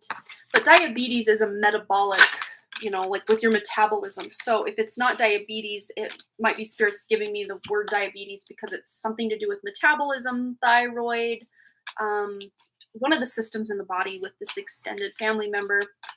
Yeah. But again, I think things will be taken care of so that this person's not like exiting your life or anything. So yeah. All right. So I hope that resonated. Yeah, lots of good stuff coming in. I think as far as career and building a nest egg, so to speak, you're doing really well in that regard. Not just in the rest of this year, but like going into the next couple years, you've set a nice foundation from which to build more money, more assets, all of this. So yay! All right. So we have one also coming in from Amber. So I'm going to read your question over on my email. Oh, Scarlett says she donated as well. So I don't see the notification for that yet. But when I do, we will get into that. So Amber says it's Kashfi's birthday. Hello. And happy birthday to Kashfi today. And I miss my mom so much. She was a bridge connecting us to everyone in her side of the family and much more. I did invoke spirit ancestors and every divine being I could think of today when we were cutting her birthday cake in the morning with family on video call. Any messages for my beautiful daughter, me, and my husband on this day from my mom, ancestor spirit, and our teams? Thank you. Yes. And we're going back to this deck. For some reason, I never know. I never question. I just do it. So message for all three of you from your mom and ancestors on this day. Let me just make sure I have it worded correctly. Yeah, our spirit and our teams. Okay. From your mom, ancestor, spirit, and teams for Kashfi, Amber, and her husband. Sorry, I got a hair that's hanging here. There we go. All right, this one's coming out already. Okay, so something specifically surrounding just the kind of like friction or butting of heads between you and your husband is coming up to be examined in this message. So let's see what specifically this message is about regarding this for Amber, her husband. Okay, wow. Yeah, and this might have to do with financial stuff. So maybe there was a butting of heads with finances, use of finances, something like that. I'm not sure exactly what this is pertaining to, but I'm almost feeling like a weight is lifting in this area. Like this is not going to continue. Or the cycle that it maybe once was under is like the energy has shifted. The energy has changed. How has this energy changed? Because both of these, wow, yes, both of these are fives, which can indicate chaos, conflict, changes. Yeah, about the argument. But look what comes in right after. We've got healing. There's a healing that's taking place. That shift in energy is some of this healing you've done, and even healing you're doing like subconsciously without even realizing. Your own higher self is facilitating a lot of healing even behind the scenes that you're not even like consciously participating in, but your higher self has on it. with bringing about a lot of healing. Um, I see you guys actually coming to a nice agreement where, um, oh, that's what Scarlett's saying. Transfer slowed down, won't be in for an hour. Okay, well, we'll you know what we can do is we can do it, and once that goes through, I mean, I'll trust you. How's that sound? Oh, you have such bad dreams. Yeah, I do feel there is a healing here, and um it's very interesting too because I do read this like as your mother's energy. Like she's along for the ride with you with this healing you're doing. And oh, that's what I was going to say too. Um was there's a healing to the relationship with you and your husband that you guys are acting more cordial, that you guys, aren't romantic so much, but maybe you are at least, caring enough about each other's energy that you're not looking for a fight. You're not looking for conflict. And I'm not even really addressing you. I'm more addressing him, that he's usually the one that creates the conflicts or, brings up something that then causes the argument that then spirals and on and on. But it's almost like he's getting a memo or a download that maybe this isn't the best way to treat my wife. I should probably not do this. He could still speak his truth or his mind and whatever, but he doesn't have to do it in such a rude way or condescending way or make a way that makes you feel basically like low or like you're left out in the cold. Yeah. Yeah, because it's been very heartbreaking, just this realization that this relationship of husband and wife isn't at all what you wished it could have been from day one. So one of the big messages for you guys is that you can heal the relationship enough that it can at least be more like a business partnership than like a love, relationship. It's almost like you're treating the marriage as like a business partnership where both partners will get their voice heard rather than, you just feel like you're being yelled at or argued to all the time for choices you make or things you do or don't do or what have you. Um, it's like he's opening his mind a little bit. So that feels good. Let's see if we can get a message specifically also for Kashfi, please, for her birthday. And we have the Nine of Pentacles. So there's something she's working on or has worked on that is going to pay off. This could even literally look like her opening her birthday presents. But there is something that she's worked very hard on. It could even be like a creative project or something she's got going on at school that she's going to really feel good about herself for accomplishing something. I don't know, it could be 100% on a test or something like this. She just feels very excited that I did the hard work and now look what I get, this abundant reward of 100%. Or, maybe you see her report card and you're like, wow, you're doing very well. Let's go out for ice cream. You probably had cake this morning, so I don't know if you want to do ice cream like tonight or something, but oh, she has a presentation today at school. She gave a few tests in school a few days ago. Yeah. Well, she feels very accomplished. So this feels really good. Very good message for her. Anything else from Amber's mom, ancestors, spirit team? Anything else they want her to know? Ooh, we got crystals here, and this is all about focus. And it's very interesting. I don't remember why I moved this over here. This is gorgeous. I love this, but let me see if I can shine the light through it. Okay, let me go here. Okay. It's a fluorite, rainbow fluorite to be specific, but look how, I don't think I need I don't want to blind anybody. Let me open this and bring the light down a bit. It doesn't need to be bright. Let's bring it down to 1. Okay. So now we can see through it without it blinding us. There's greens right through here. Kind of hard to see with my yucky lighting situation. And then purples you can see pretty well.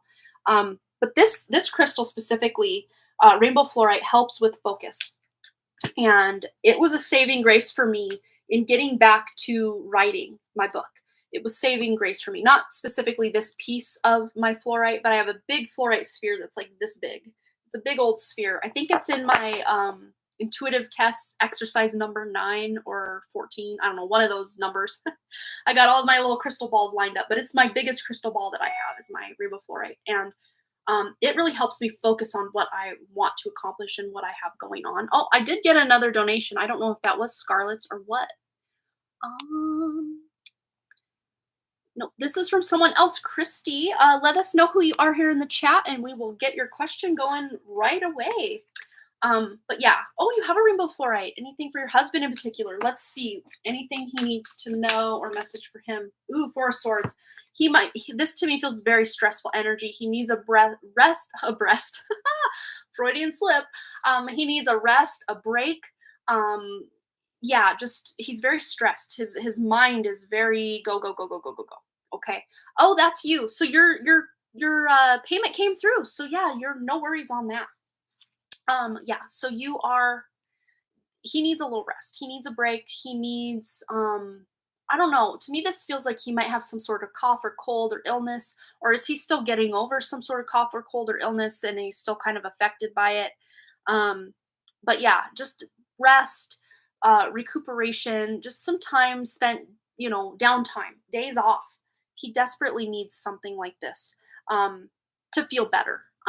Not just like physically better, but emotionally better as well. Let's see, anything else Spirit wants Amber's husband to know. Ooh, Knight of Cups. Yeah, again, this is just reiterating the fact that he needs to treat you a little nicer, you know? Oh, a Vedic astrologer said that K2 is affecting him. Yeah. And K2 is that past life energy. It's the it's the tail of the demon. It's the things that we probably should move away from and start doing something better. Going more toward that north node. Yeah. And I'm not sure if you know where his K2 is in his chart and what sign and any planets associated, but if you did, I could break it down further. Yeah, time is not good for him until March. Yeah. Oh, he might be in like a K2 dasha. A lot of times when that happens, that can, if you're not already leading a, very you know, spiritual life, it can take things away from you that you really like.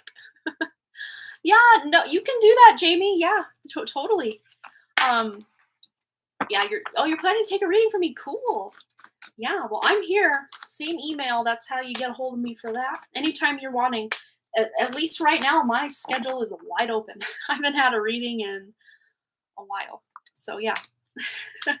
All right, so we'll get into Scarlett's message, and then Jamie is going to donate as well. So we will be back. We might even do one more free question mosh pit. All right, so for Scarlett,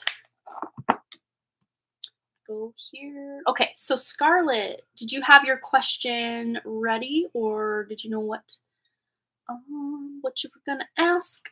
Okay. So if you do, not sure which question to hear from my mom or granny about my real dad, surprise DNA dad, or what should I know? Okay. All right. So I'm not 100% understanding your question, but Spirit does. So that's all that matters. So you're not sure what to hear from your mom or your granny about your real dad, surprise DNA dad, or what should I know? Okay. Yes, Kirsten, and I time stamped it. You're at 47 minutes, 20 seconds. So when this posts, you'll be able to find it very easily by going to that timestamp. If you try to get to that now, let's see, that'd be, what, 40 minutes ago? Not quite. No, maybe about 40 minutes ago now, if you scroll back. Yeah. But I definitely will timestamp it when I leave. I have a couple timestamps I have here for people. So, all right. So for Scarlett, what does she need to know from her mom or granny about her real dad, surprise DNA dad, or anything else? Okay. Wow. Okay. So already I'm feeling, I don't know, were you lied to or told a different person was your dad as a child, or maybe, I don't know, I did, because this doesn't feel like someone meant to hurt you. But something about your real dad, there's a reason he wasn't in your life. And your mom and your grandma, quite possibly, if you were very close to her and she knew as well, this was to keep you safe. So there was nothing they did to hide you from someone that was going to be a good person in your life, or that would have been, you know, and you might have even thought, throughout the years, "Oh, if only my dad was in my life, maybe my life would have been better, maybe this, maybe that." But really, and I know, sometimes you might even have your like sadness or resentment towards them for lying to you, and like, how could you lie to me? Just tell me the truth, let me make my own choice. But they did it out of love. So I don't want to excuse them saying or doing what they did, but again, they did it out of love. They did it to give you a proper upbringing or a better life than you would have had if he was in your life, or if you knew who he was and he had access to you. Um, he may even himself, if he, okay, so it's a kind of a confusing energy. So I'm gonna let you, maybe you know better than I do how to interpret this. So either your biological dad doesn't even know you exist, or if he does know you exist, he's just perfectly happy to go on his life without you being in it. Um, but I'm really feeling more the beginning, like the first thing I said is he didn't even know you existed. He doesn't know that you're there. But he'll learn about it when he crosses over, because all hidden things will be revealed. Um, and he might even have his regrets, like, man, I wished I'd had a chance to raise my daughter if he knew that you existed. Um, but again, I think everything has happened according to your soul's highest evolution, is to not have this biological father. I do see that you might have had like a stepfather, or a kind of a father figure, a mentor, like fatherly figure, maybe even a male teacher that kind of filled a role as a father, but not quite to what you would wished a father would be. This person might have been hard on you, or um, maybe even had harsh words toward you at times, maybe even said, again, with like harsh words, like mean things to you, or you just didn't hear or get that level of nurturing that you would have needed from a father if there was a father figure in your life. But what does Scarlett's mom and grandmother want her to know about this biological father, or anything else, just anything else that needs to come up about this? Knight of Pentacles. Wow. So yeah, it might be a slow process in you being able to heal from this, but it's very interesting because I feel like your biological father is still alive. But that being said, if you want to talk to his higher self, especially if you are clearing any ancestral stuff on his lineage, his family line is half of who you are. And you not knowing that might be a big sore spot for you, as far as knowing what to heal, knowing what quirks and personality traits and how you look that comes from him, just the unknowns that you don't have, can feel very frustrating to you at times. Maybe there's times in your life, I got chills now. I'm feeling a grandfather on that side of the family, actually. Wow, major chills all the way down my legs now. A grandfather. So your biological father's father is deceased. He's passed away. So he's here, and he's very cute. He's a very fun energy. Um, Kind of tells it like it is, but like in a loving way. Because what I was getting to before that energy came in was, oh, you didn't know you were Korean until November 19th because of this. Okay, this is very, because he appears to me very short in stature. He has black hair. Um, he almost feels to me kind of, I don't know if you've seen Karate Kid, but like he feels like a Mr. Miyagi type of guy. Um, he feels very, he's very powerful, but very, he holds it in until he needs it to come out. And that's how he was in life and how he is now. But he's saying he's also acting as a spirit guide for you, especially with, that side of the family you don't know much, if anything, about at all. um, that you will know what you need to know when you need to know it. There might even be something with Korean. Like he's so funny. He's doing a little jig, like a little song and dance, like one of the BTS people, like K-pop stuff. I don't know if you're drawn to K-pop, or there's something about your lineage. Even like K-dramas, he's showing me like pop culture for Korea might really interest you, and maybe even did interest you before you even knew you were Korean, or maybe now that you know you're Korean, it's really a sort of interest for you. And even learning, some of Korean history could really help you feel like you are building a stable foundation on that side of the family that you don't know. So you can, oh, very interesting. He's giving me, it sounds like ikama, like ikama. I'm sure that's probably not how it's spelled, but that's how it's sounding. I don't know if there's a Korean word named Ikama, but he's saying like that's how you can address him. Like that's the name he goes by. I don't know if that was his name in life or if that's kind of like his soul name. Like I'm not sure, but he's like Ikama. Oh, you've been drawn to E. Oh, it's very funny because you have the letter E, and it was very prominent, like Ikama. Um, East, assuming you mean East Asian culture. Since you were 3 years old, your cousins say it was weird. Well, you know it's not weird because you're tuning into your lineage. That is part of who you are. Even if you're just kind of piecemealing together those parts of Korean culture that really resonate with you, that's okay. Because for me, for example, I have a lot of Celtic roots. On my dad's side, my dad's mom, her mom was directly from Ireland, but I don't know a lot about the Celtic tradition. It's always fascinated me, but yet I still, at age 40, haven't really dived into it and learned about it.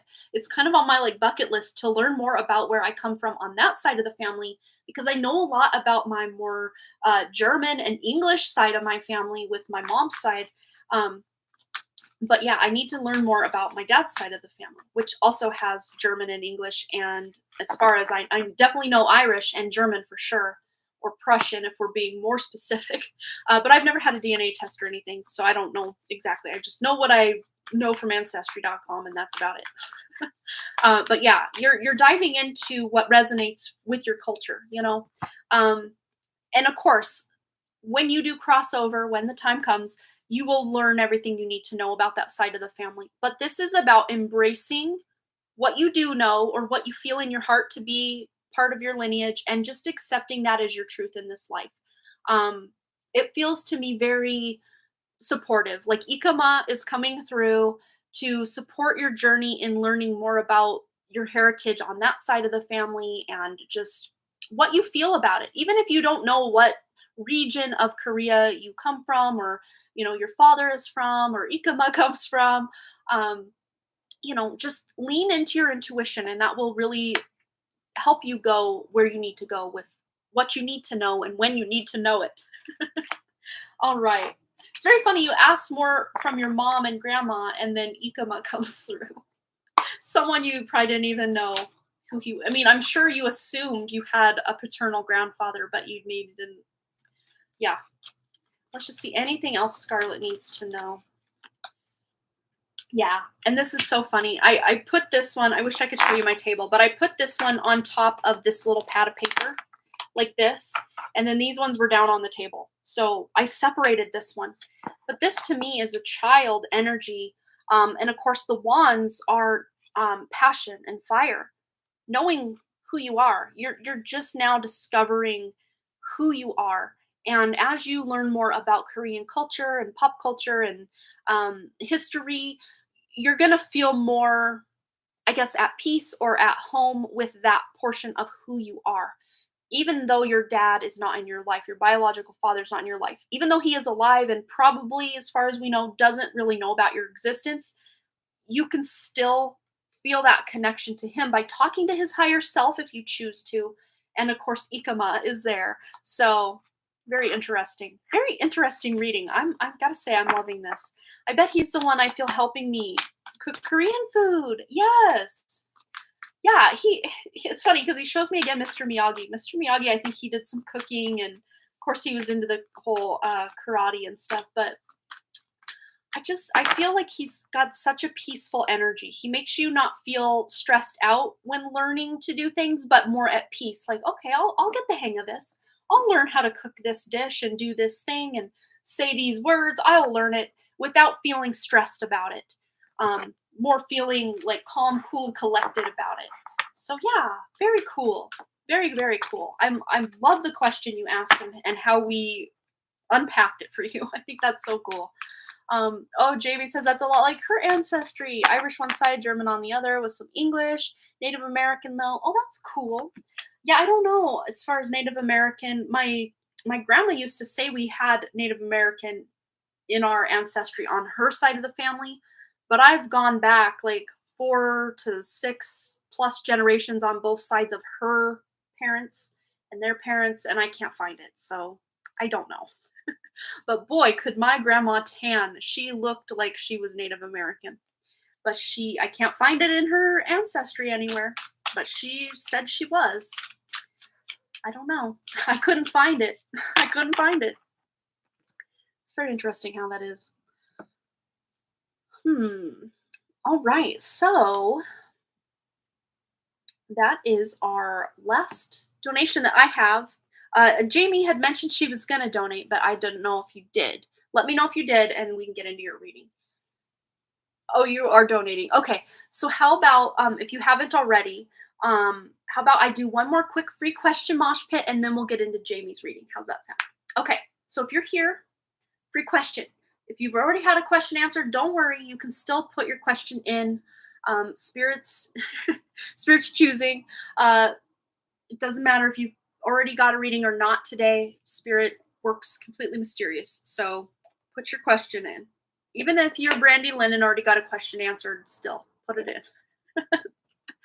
Spirit does this. Hello, Sandy. Put a question in. We're doing the free question mosh pit. Wah, wah, wah, wah. Feels like air horns. Wah, wah, wah, wah. I bet anyone just joining us is like, what is she on? And can I have some? I'm high on life. I swear I don't do drugs. I swear. No worries, Jamie. That's okay. All right. I'm not going to look now. You guys put your questions in and we'll get to it. We'll get to it. That's what we're going to do. We're going to get to a free question. And Jamie's donating. And we're going to figure this out. I'm not looking purposely because I don't want to catch a glimpse of anyone's question. I want to leave it open to Spirit to select who needs the question answered today. I'm already going to draw a tea leaf on it, though, just to see what Spirit's tuning into. Ooh, we got two. So heart. So love, deep affection, and caring, and woman. Dealings or relationship with a woman. So someone's question might revolve around a question about a woman or deep love and affection for a woman. It doesn't have to be like romantic love, although it can be. I'll give you guys a few more seconds. Yeah, this could even be like mother-daughter love kind of vibe. All right, give you guys like 10 more seconds to get your question in. And there's 6 people here, so your chances are pretty good. Unless I'm not looking at the chat. Unless YouTube's lying to me about the number of people that are here. It does that sometimes. All right, let's reveal it. Just Sandy. Okay, hi. It went right to your name. So maybe there's some romantic love with a lady in your life. Also, though, this could even be your mom. If she's crossed over, a message from your mom, Sandy? Let's see. Let's get into a reading for Sandy. She wants direction in life. Ooh, hello. Oh my God, stop it. Okay, don't stop. We've got Chariot, which is literally a card about choosing a direction. And whichever direction you choose is the success. Not only do you have that card, my dear Sandy, you also have the Ace of Pentacles. So there's a new opportunity for a new direction in life for you.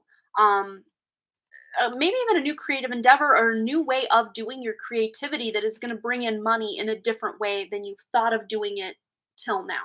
Or maybe you're reviving an old way you used to make money with your creativity to find a new way about it, to find a new way forward with your creativity, your passion, something that's going to create some stability in your life.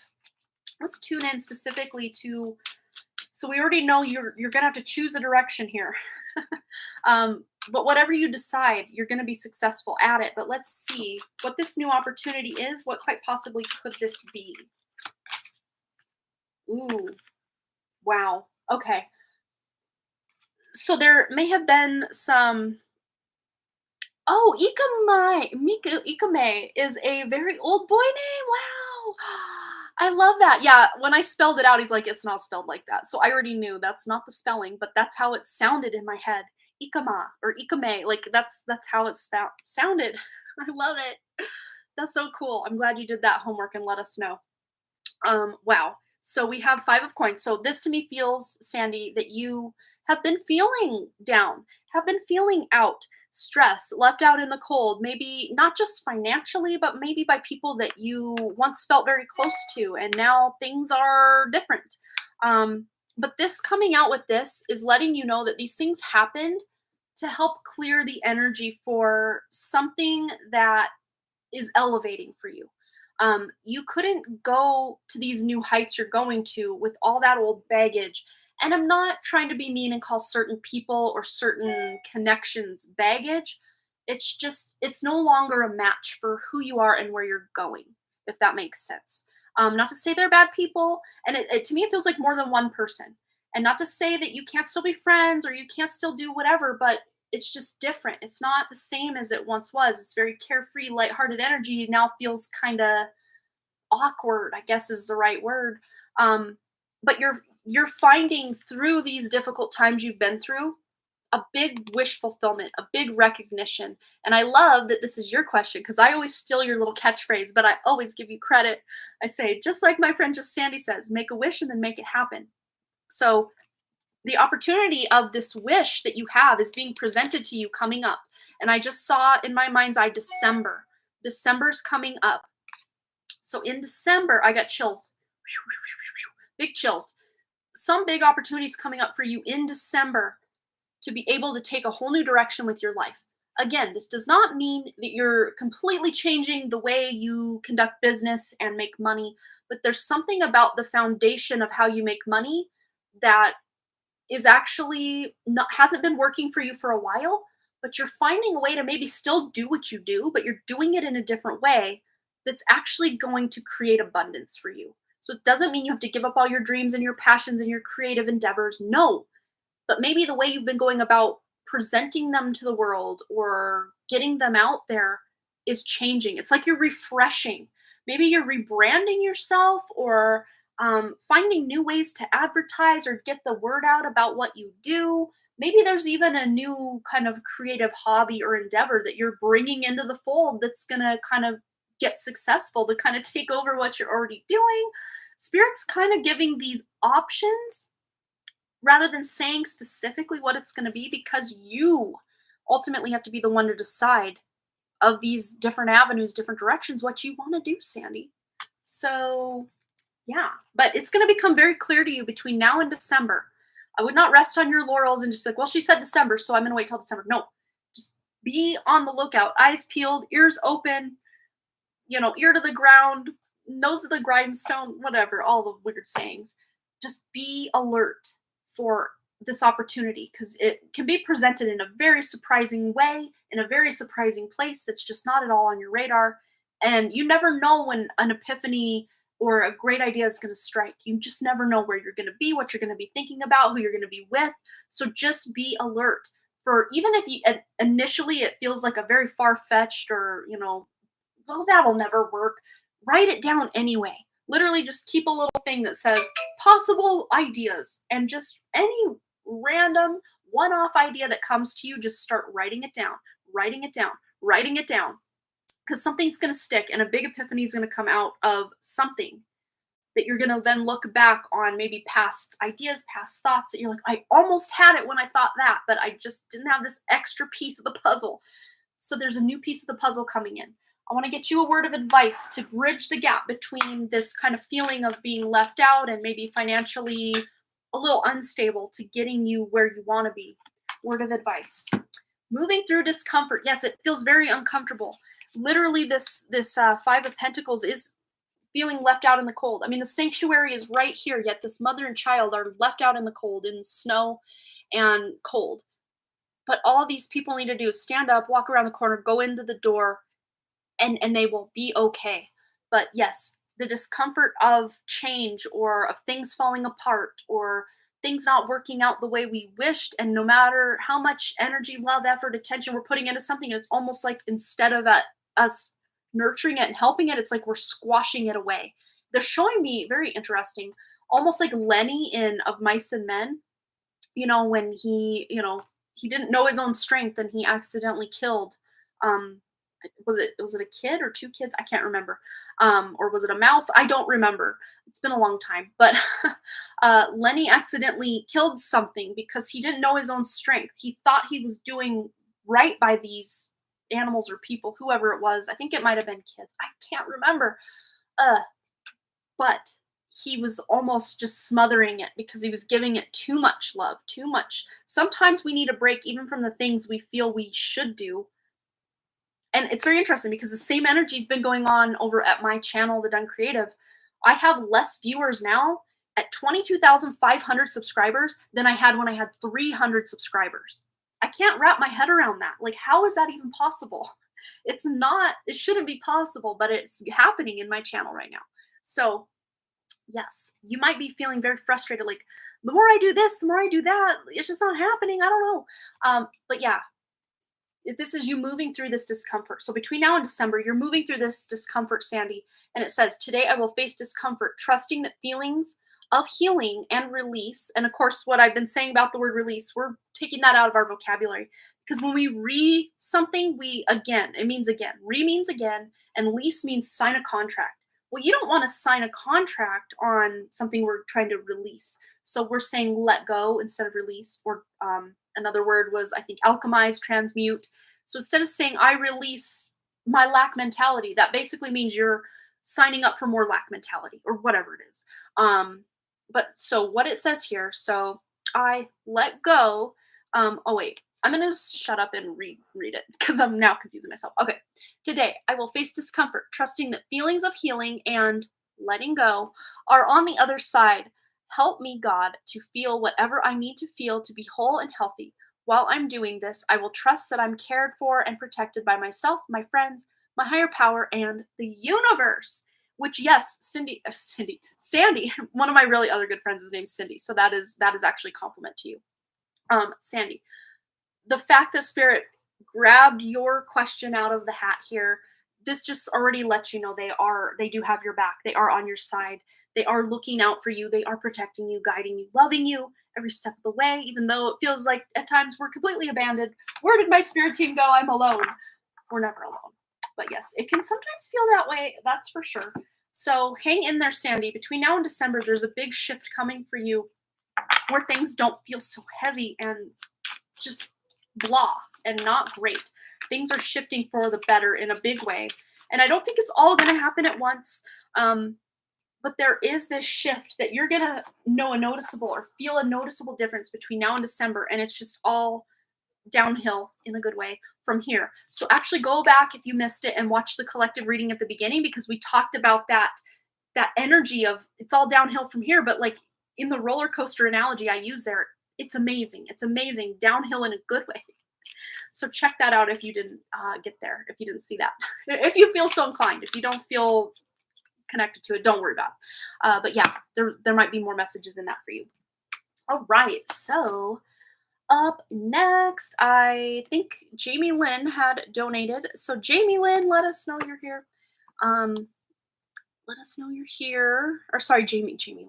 Why do I always say that? Jamie Wilson. There was another Jamie that was on my channel back when. Jamie Lynn. We got Brandy Lynn. We got Michelle Lynn. We got Jessica Lynn. Why not have a Jamie Lynn? All right. Oh, we got someone starting a live video over on Instagram. Okay. Oh, you remember her? Yep. Yeah, another Jamie. Jamie Withrow was Jamie Lynn. I haven't seen her around in a while. I wonder where she's at, what she's got going on. Okay, so Jamie Wilson, if you have donated, it's your turn. I know you had said you were going to. I didn't know if you actually did. Let us know, and we'll get into it. All right. Woo. And I feel like using the Fountain Tarot yet again, so that's what we're going to do. Ooh, we already have something coming out. Ace of Cups. Oh, you sent it. Okay. I will look up here and see if I missed it somehow. Oh, whenever you're finished. Okay. Is Mickey's dad going to be okay? Should I be doing more art and just general info? Okay. Well, yes, he's going to be okay. You have an ace. He's going to be okay. Ace of Cups. He's going to feel emotionally fulfilled even if whatever's going on with him initially doesn't feel great, he's going to find his way through it. So yes, there's the answer to that one. Absolutely yes, he's going to be okay. Um, should you be doing more art and just general? Okay, should Jamie be doing more art, please? Yes. Another yes. Aces are like a clear, definite yes in any reading, and you got Ace of Pentacles. So this is something you're physically creating with your hands. You're gonna create something that you feel like hanging on your wall or on your fridge, or something to be celebrated. It feels like, yeah, this is beautiful energy. Just creating things. I don't know, specifically like circular things. Like they're showing me this actually in my mind's eye, and I made this one back in what, 2018, long time ago. Like I just used a bowl, drew a circle around it, and then just used my watercolors. And I'm still very new to watercolors, so I basically just made them really saturated, like regular paint, instead of a more watercolor approach, like I kind of did in here. But I don't know. I was just obsessed with like moons and planets in the sky at the time, so that's what I ended up doing. Just doing things like this can really start unlocking that creativity that maybe we felt we've kind of vanquished or, you know, locked away for a while. So yeah, just doing something like that would really be beneficial. We have the Hermit. It came out kind of sideways and then I picked it up in reverse. But I'm really reading this more as you needing more time for yourself. And I know mom life, when you got toddlers and, infants, it's very difficult to find a minute in a day to not only take care of yourself, maybe take a shower, maybe put some real clothes on, right? Let alone be creative. But it's going to be really imperative that you make the time. Literally, like I was saying, for who was it? I think it was Kirsten. I was telling her, you literally need to schedule, or no, it might have been It was Marlene. I'm like, yeah, it was for Kirsten. She needed to budget money to treat herself, right? And then for Marlene, it was literally scheduled time in her schedule to take care of herself. And I'm really seeing a similar vibe, is schedule creative time. And, let your husband know, hey, at this hour for this long, I'm doing creative things. Babies need to be, either asleep or, husband deals with them for a minute, But a lot of times when you're the mom and you're home and you can hear that baby crying, even though the dad's taking care of it, it's still, you can't be immersed in what you're doing. So you might even think about going somewhere like a coffee shop or even a library. And I know you like think, oh, I'll go to the library and read a book, but specifically a library is decently quiet, that you can bring some art supplies and just lay them out on a table and just vibe, by yourself with no babies crying in the background.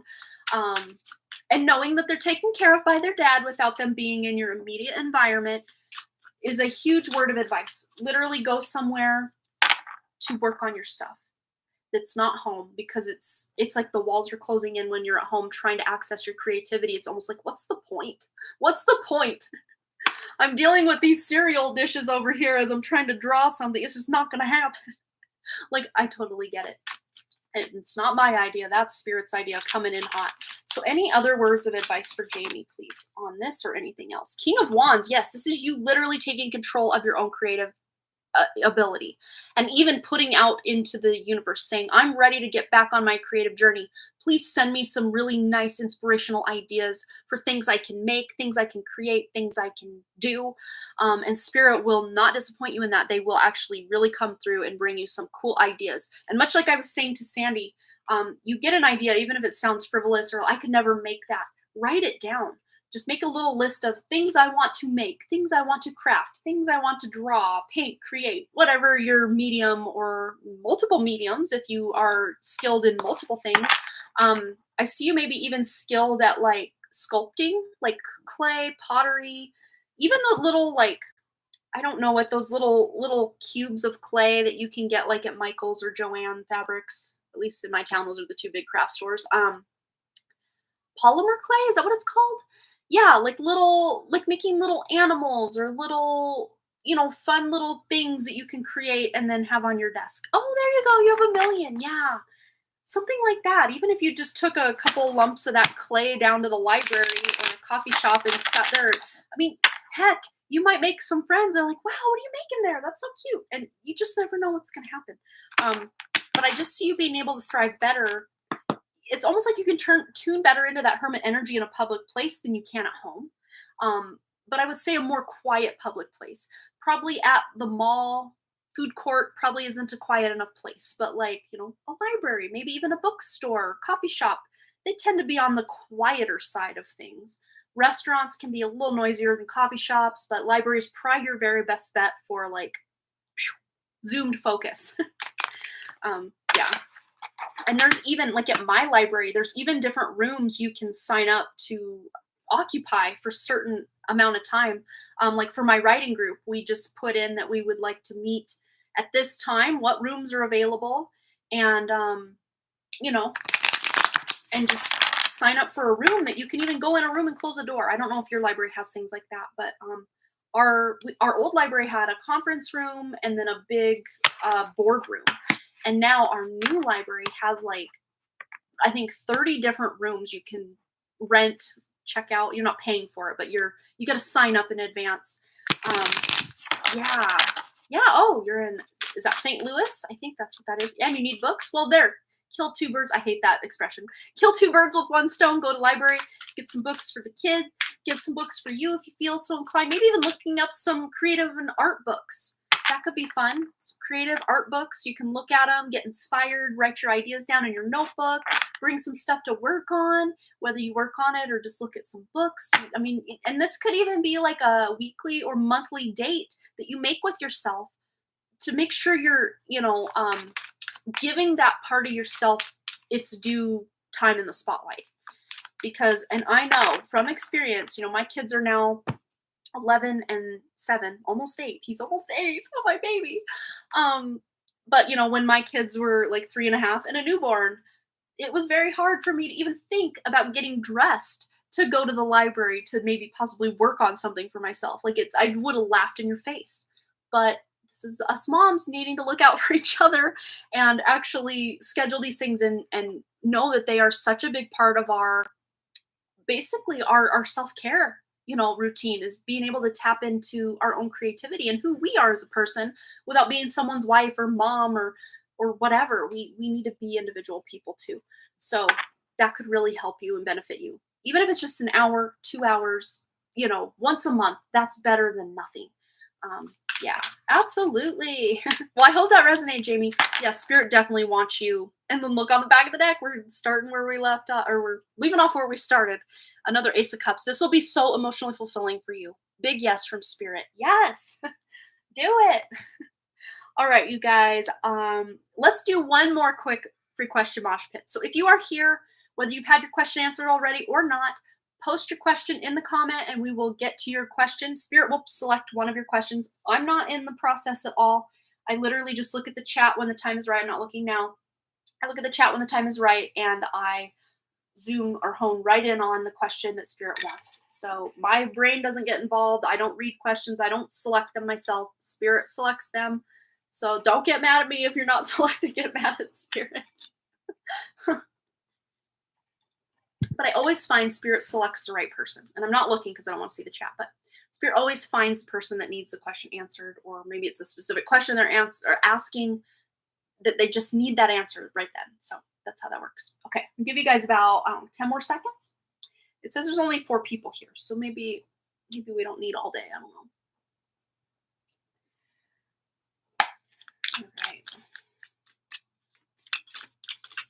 And after that, I'm not looking, I swear. After that, it's already 1:03. Yeah, I should probably make this my last unless we have any other donations.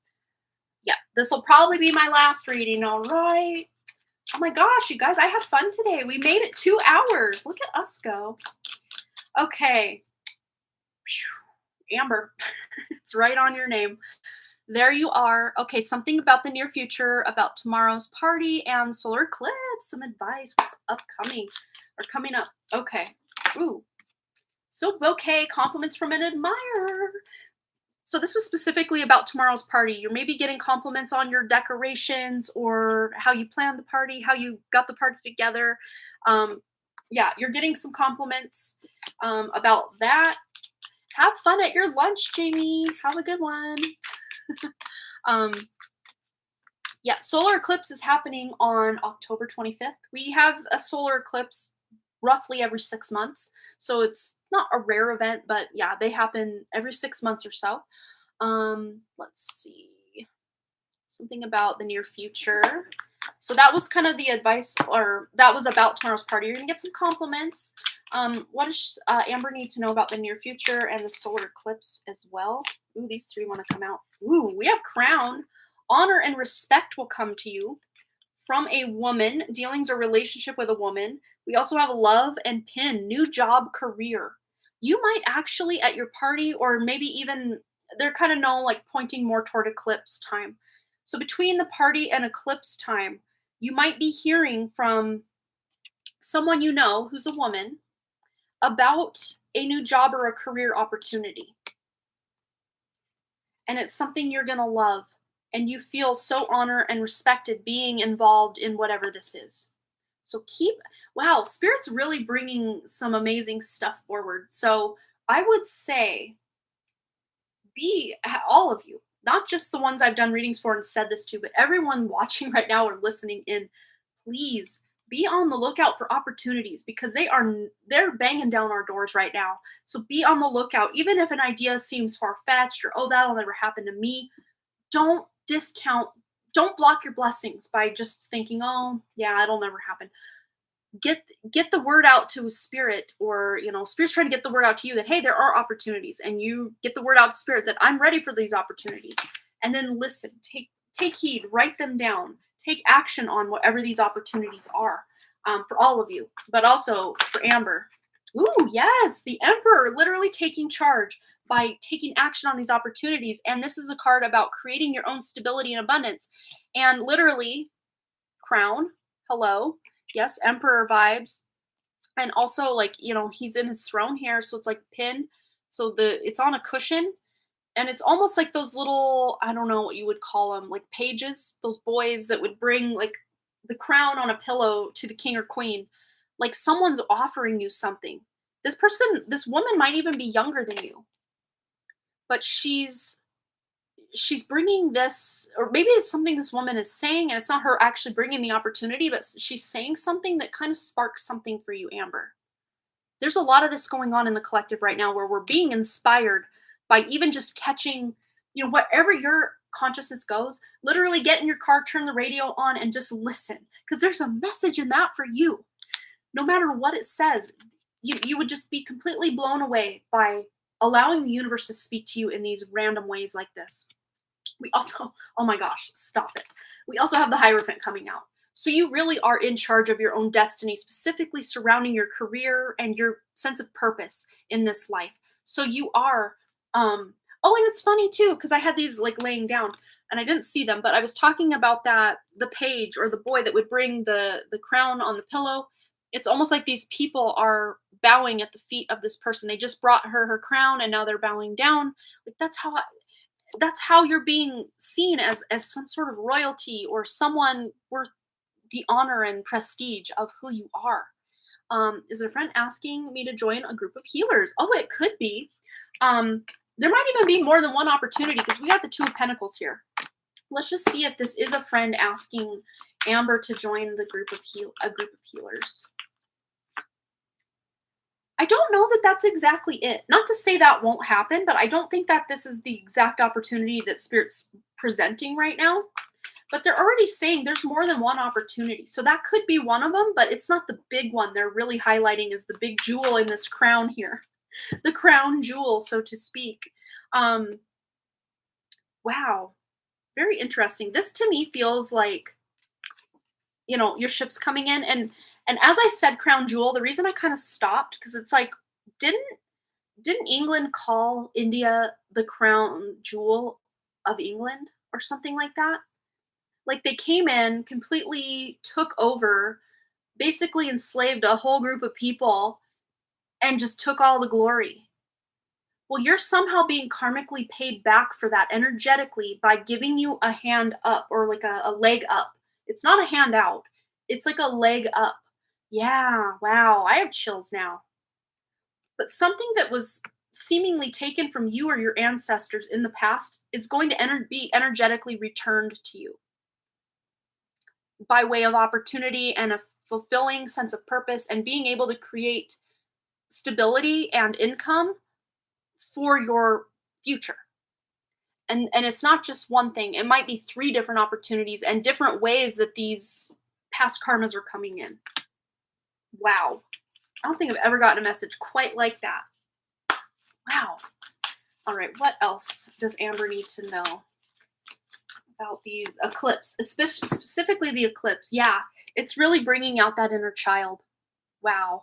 Yes, she's ready. She's been doing the healing. She's been doing the work. She's been standing up for herself. Yes, Amber has. It's time. You're closing out that cycle where you felt like everything was a chore, everything was difficult. Even I'm willing to work hard. Bring me an opportunity. I will work hard. You don't even have to do that now. The opportunities are still coming. Yeah, there's that 36. The opportunities are still coming, but they're not quote unquote hard work. They feel like play. You almost feel like, man, are you sure you should pay me for this position? Because I love what I'm doing. I feel like I'm stealing from the company or, whoever you're working for by being paid because you love doing it so much. That's how amazing this opportunity is. But I think this basically is kicking off during eclipse season, which, the 25th, and then that 6-month cycle that'll take you to what, April-ish?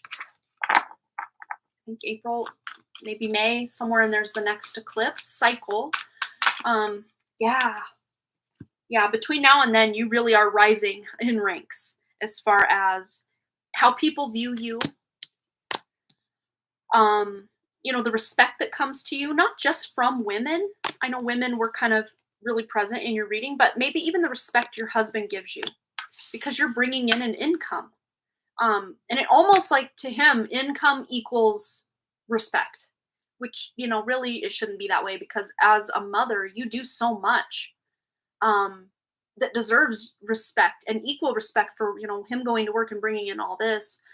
But you're still doing the stuff from the home. You're also having this other job or thing you're doing that is bringing income in that you can have more time to play and, maybe go on a trip or a vacation or buy things that you've always wanted or dreamed of having but never did because, well, that's frivolous to spend money on when we have bills to pay and this to do and that to do. But you're finding ways to get more abundance in your life so that you can buy things that bring in a little bit of joy. Yeah, you run the full show here at home, front and outside. Yes.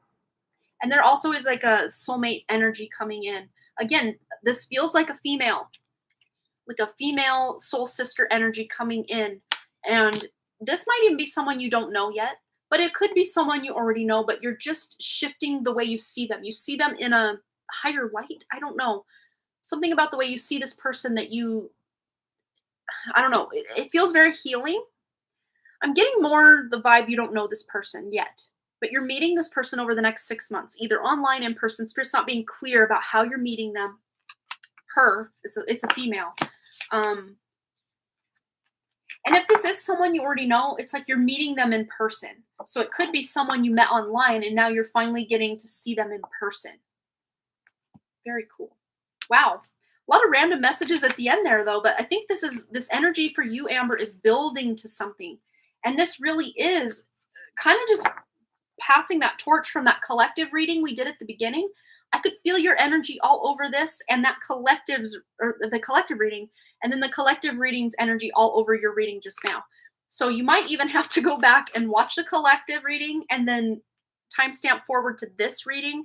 Watch them kind of as one long continuous message because I think you'll get more downloads or information through being able to hear them all together. I don't know.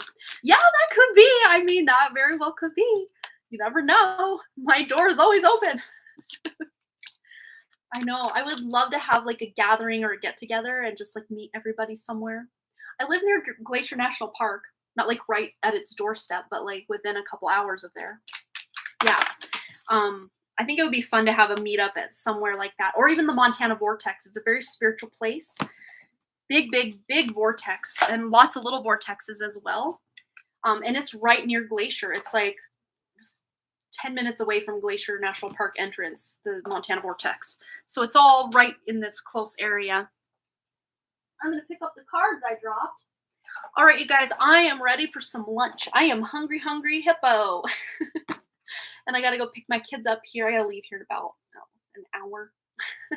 So I should probably go eat. And there's something else I was going to do. Oh, so random and weird, but I've been using my treadmill, which is right out in the hallway here. And this is shameful that I'm even admitting this, but I'm going to admit it. There is such a thick layer of dust on the top of that treadmill that just, it just got ignored. It just kind of blurred into the background.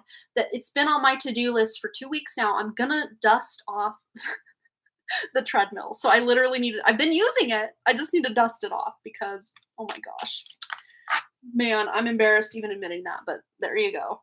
Oh, it's going well. It's going very well.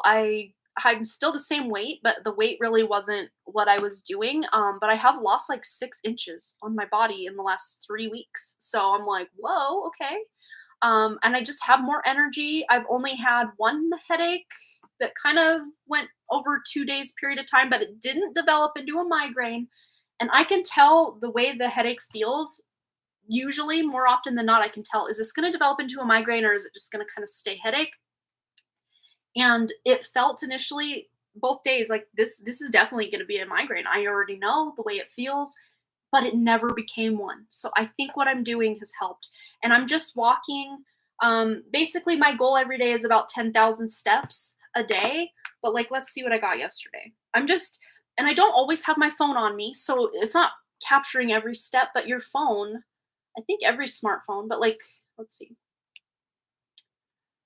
Most smartphones have like a pedometer built in. But yesterday I got like 12,000 something steps and I was like, oh, I couldn't believe it. But today I did 1 hour walk and my workout and I already have 7,359, which isn't, I guess that's nothing to write home about. But yeah, here's yesterday's number. I felt pretty good about that. I mean, going from someone who probably got 3,000 steps a day and now I'm upping it to like anywhere average of like 10, 11, 12. Much better than what I was doing. So I feel good about it. And I have more energy. And when I lay down to go to sleep at night, I'm not tossing and turning, waiting for sleep to find me. I'm just tired and I go to sleep, which I think that's probably been the biggest weight lifted off of my like stress levels is just being able to fall asleep when I actually want to fall asleep. Big time. Like that's been a game changer for me. So yeah, you all have a good day as well. Thank you so much, Anna Banana or Banana Anna. Anna Banana. Yeah. But I wasn't on like any kind of weight loss journey or anything. I just want to tone up because I got a little soft, got the bat wings going a little bit.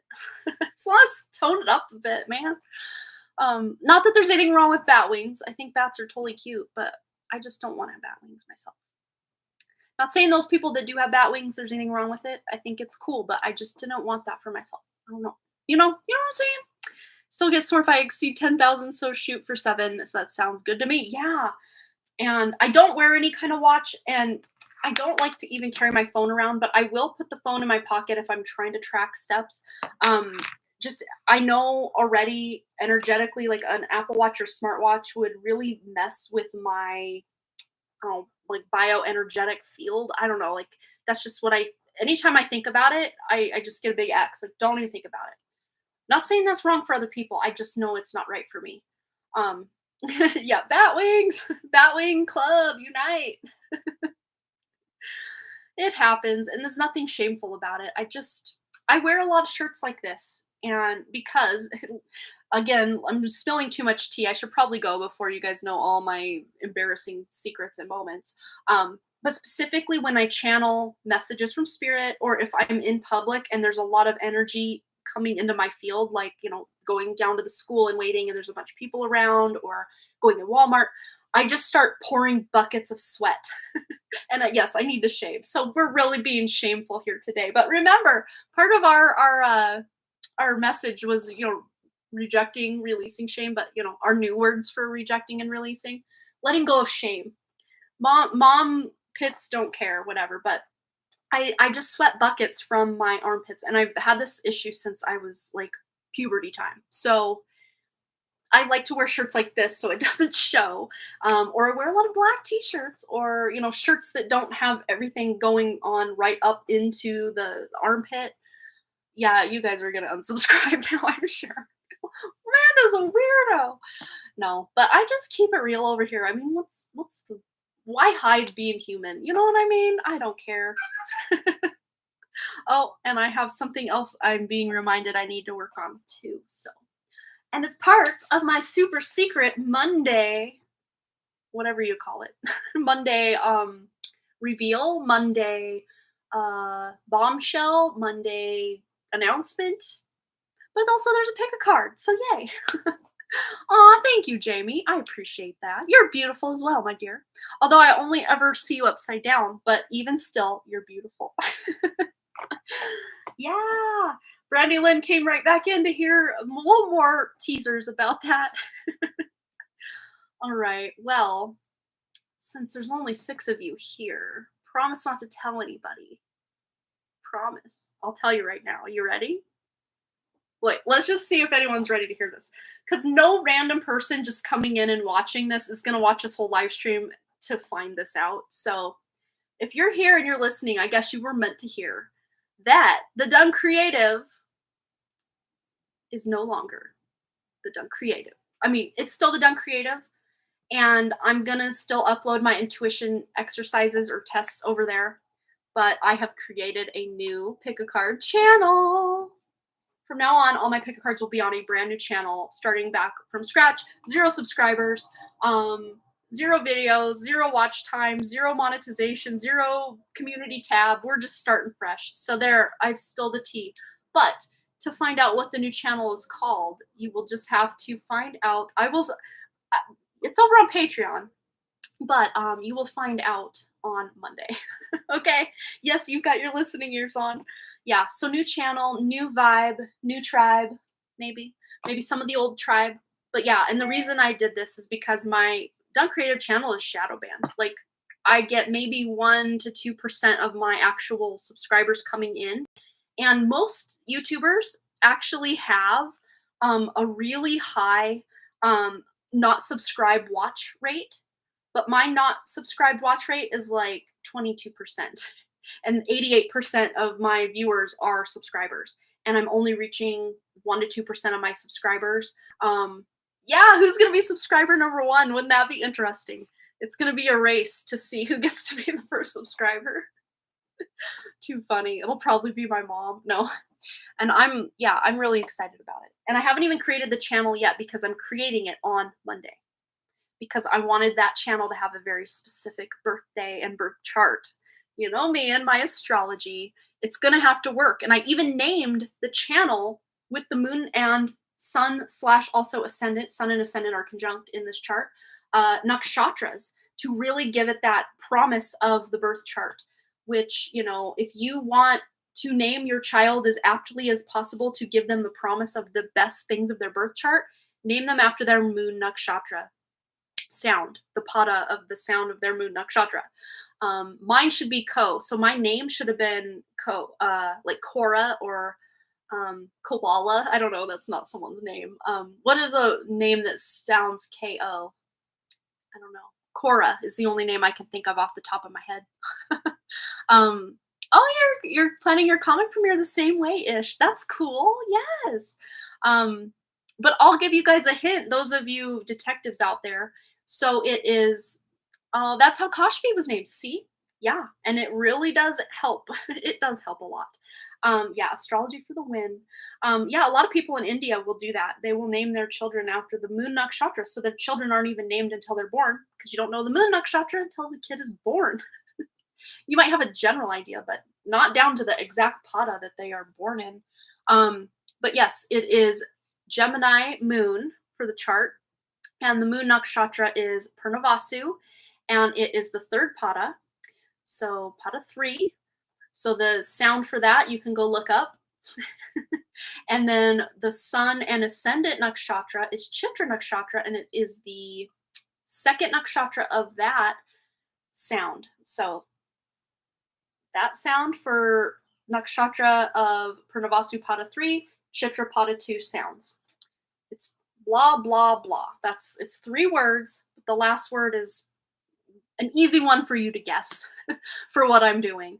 But the first 2 words are named after the nakshatra of the moon and then the sun and the ascendant, which are conjunct together. So it's the sun, the ascendant, Venus, and Mercury are all in the first house of this chart, but Mercury's kind of lagging behind nakshatra wise. It's in Hasta nakshatra, which is its exaltation. So I did it purposely to have an exalted Mercury with a Virgo ascendant chart with the moon in the 10th house. I mean, I'm setting myself up for as much success as the universe is going to grant me in this new endeavor.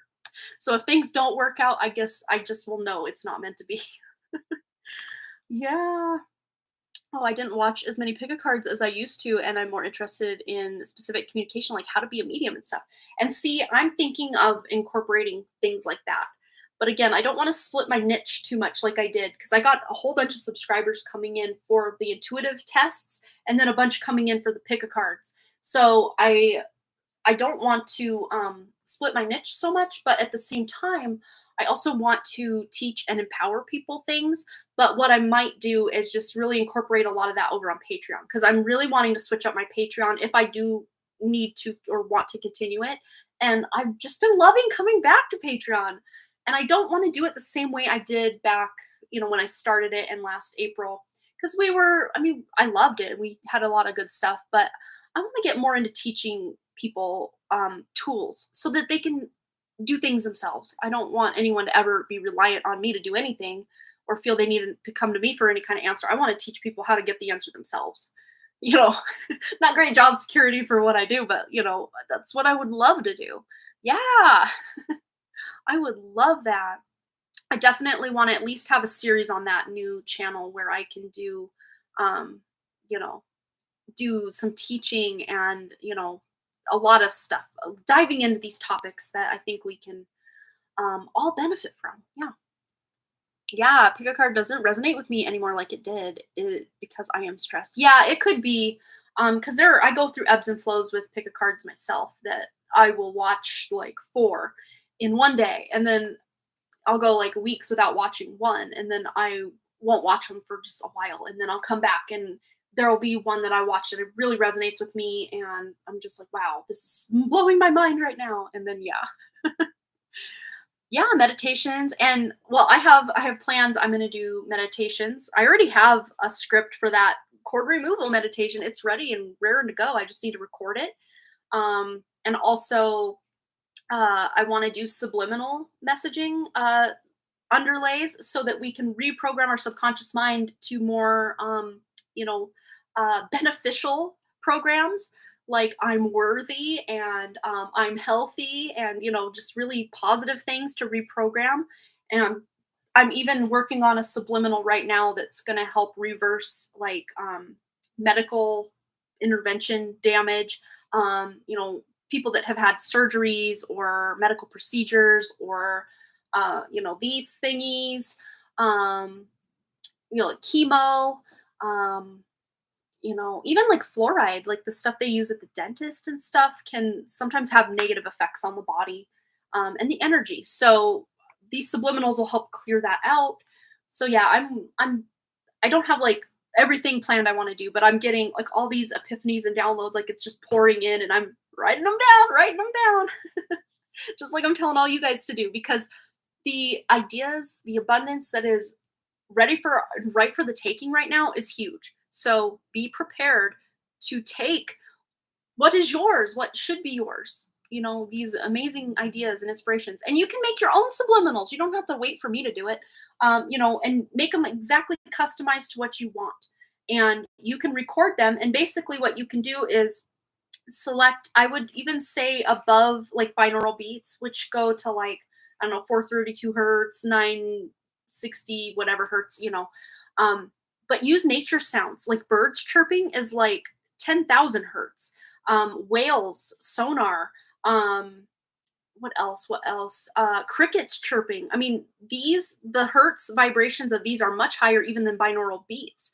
So I'm planning to use something like that. And then the key with subliminals is you don't hear the script underlying it. It's embedded and your subconscious hears it, not your conscious. Yeah, ocean waves, river. I got a river down the road from me that I go to a lot I just feel such peace there. Even rain. I mean, just anything you can hear out in nature without man-made stuff getting in the way. um, but yeah, that would really be beneficial. And then, of course, the subliminals you make, you can create your own, and then upload them to YouTube as a private link that you can listen to or something. Another thing is you can just write your script out and say it over and over, but that's kind of a more conscious mind thing that kind of leaks into the subconscious. You want to, especially if it's something you don't believe, like, oh, I'm worthy. It's like, yeah, I'm worthy, but if someone tries to give me a gift, I try to push it away. So on some level, I don't think I'm worthy. So me trying to use my conscious mind to prove to myself I'm worthy is not going to work. That's why the subliminals are great, because they go right to the subconscious where the script is running in the background. It's really beautiful.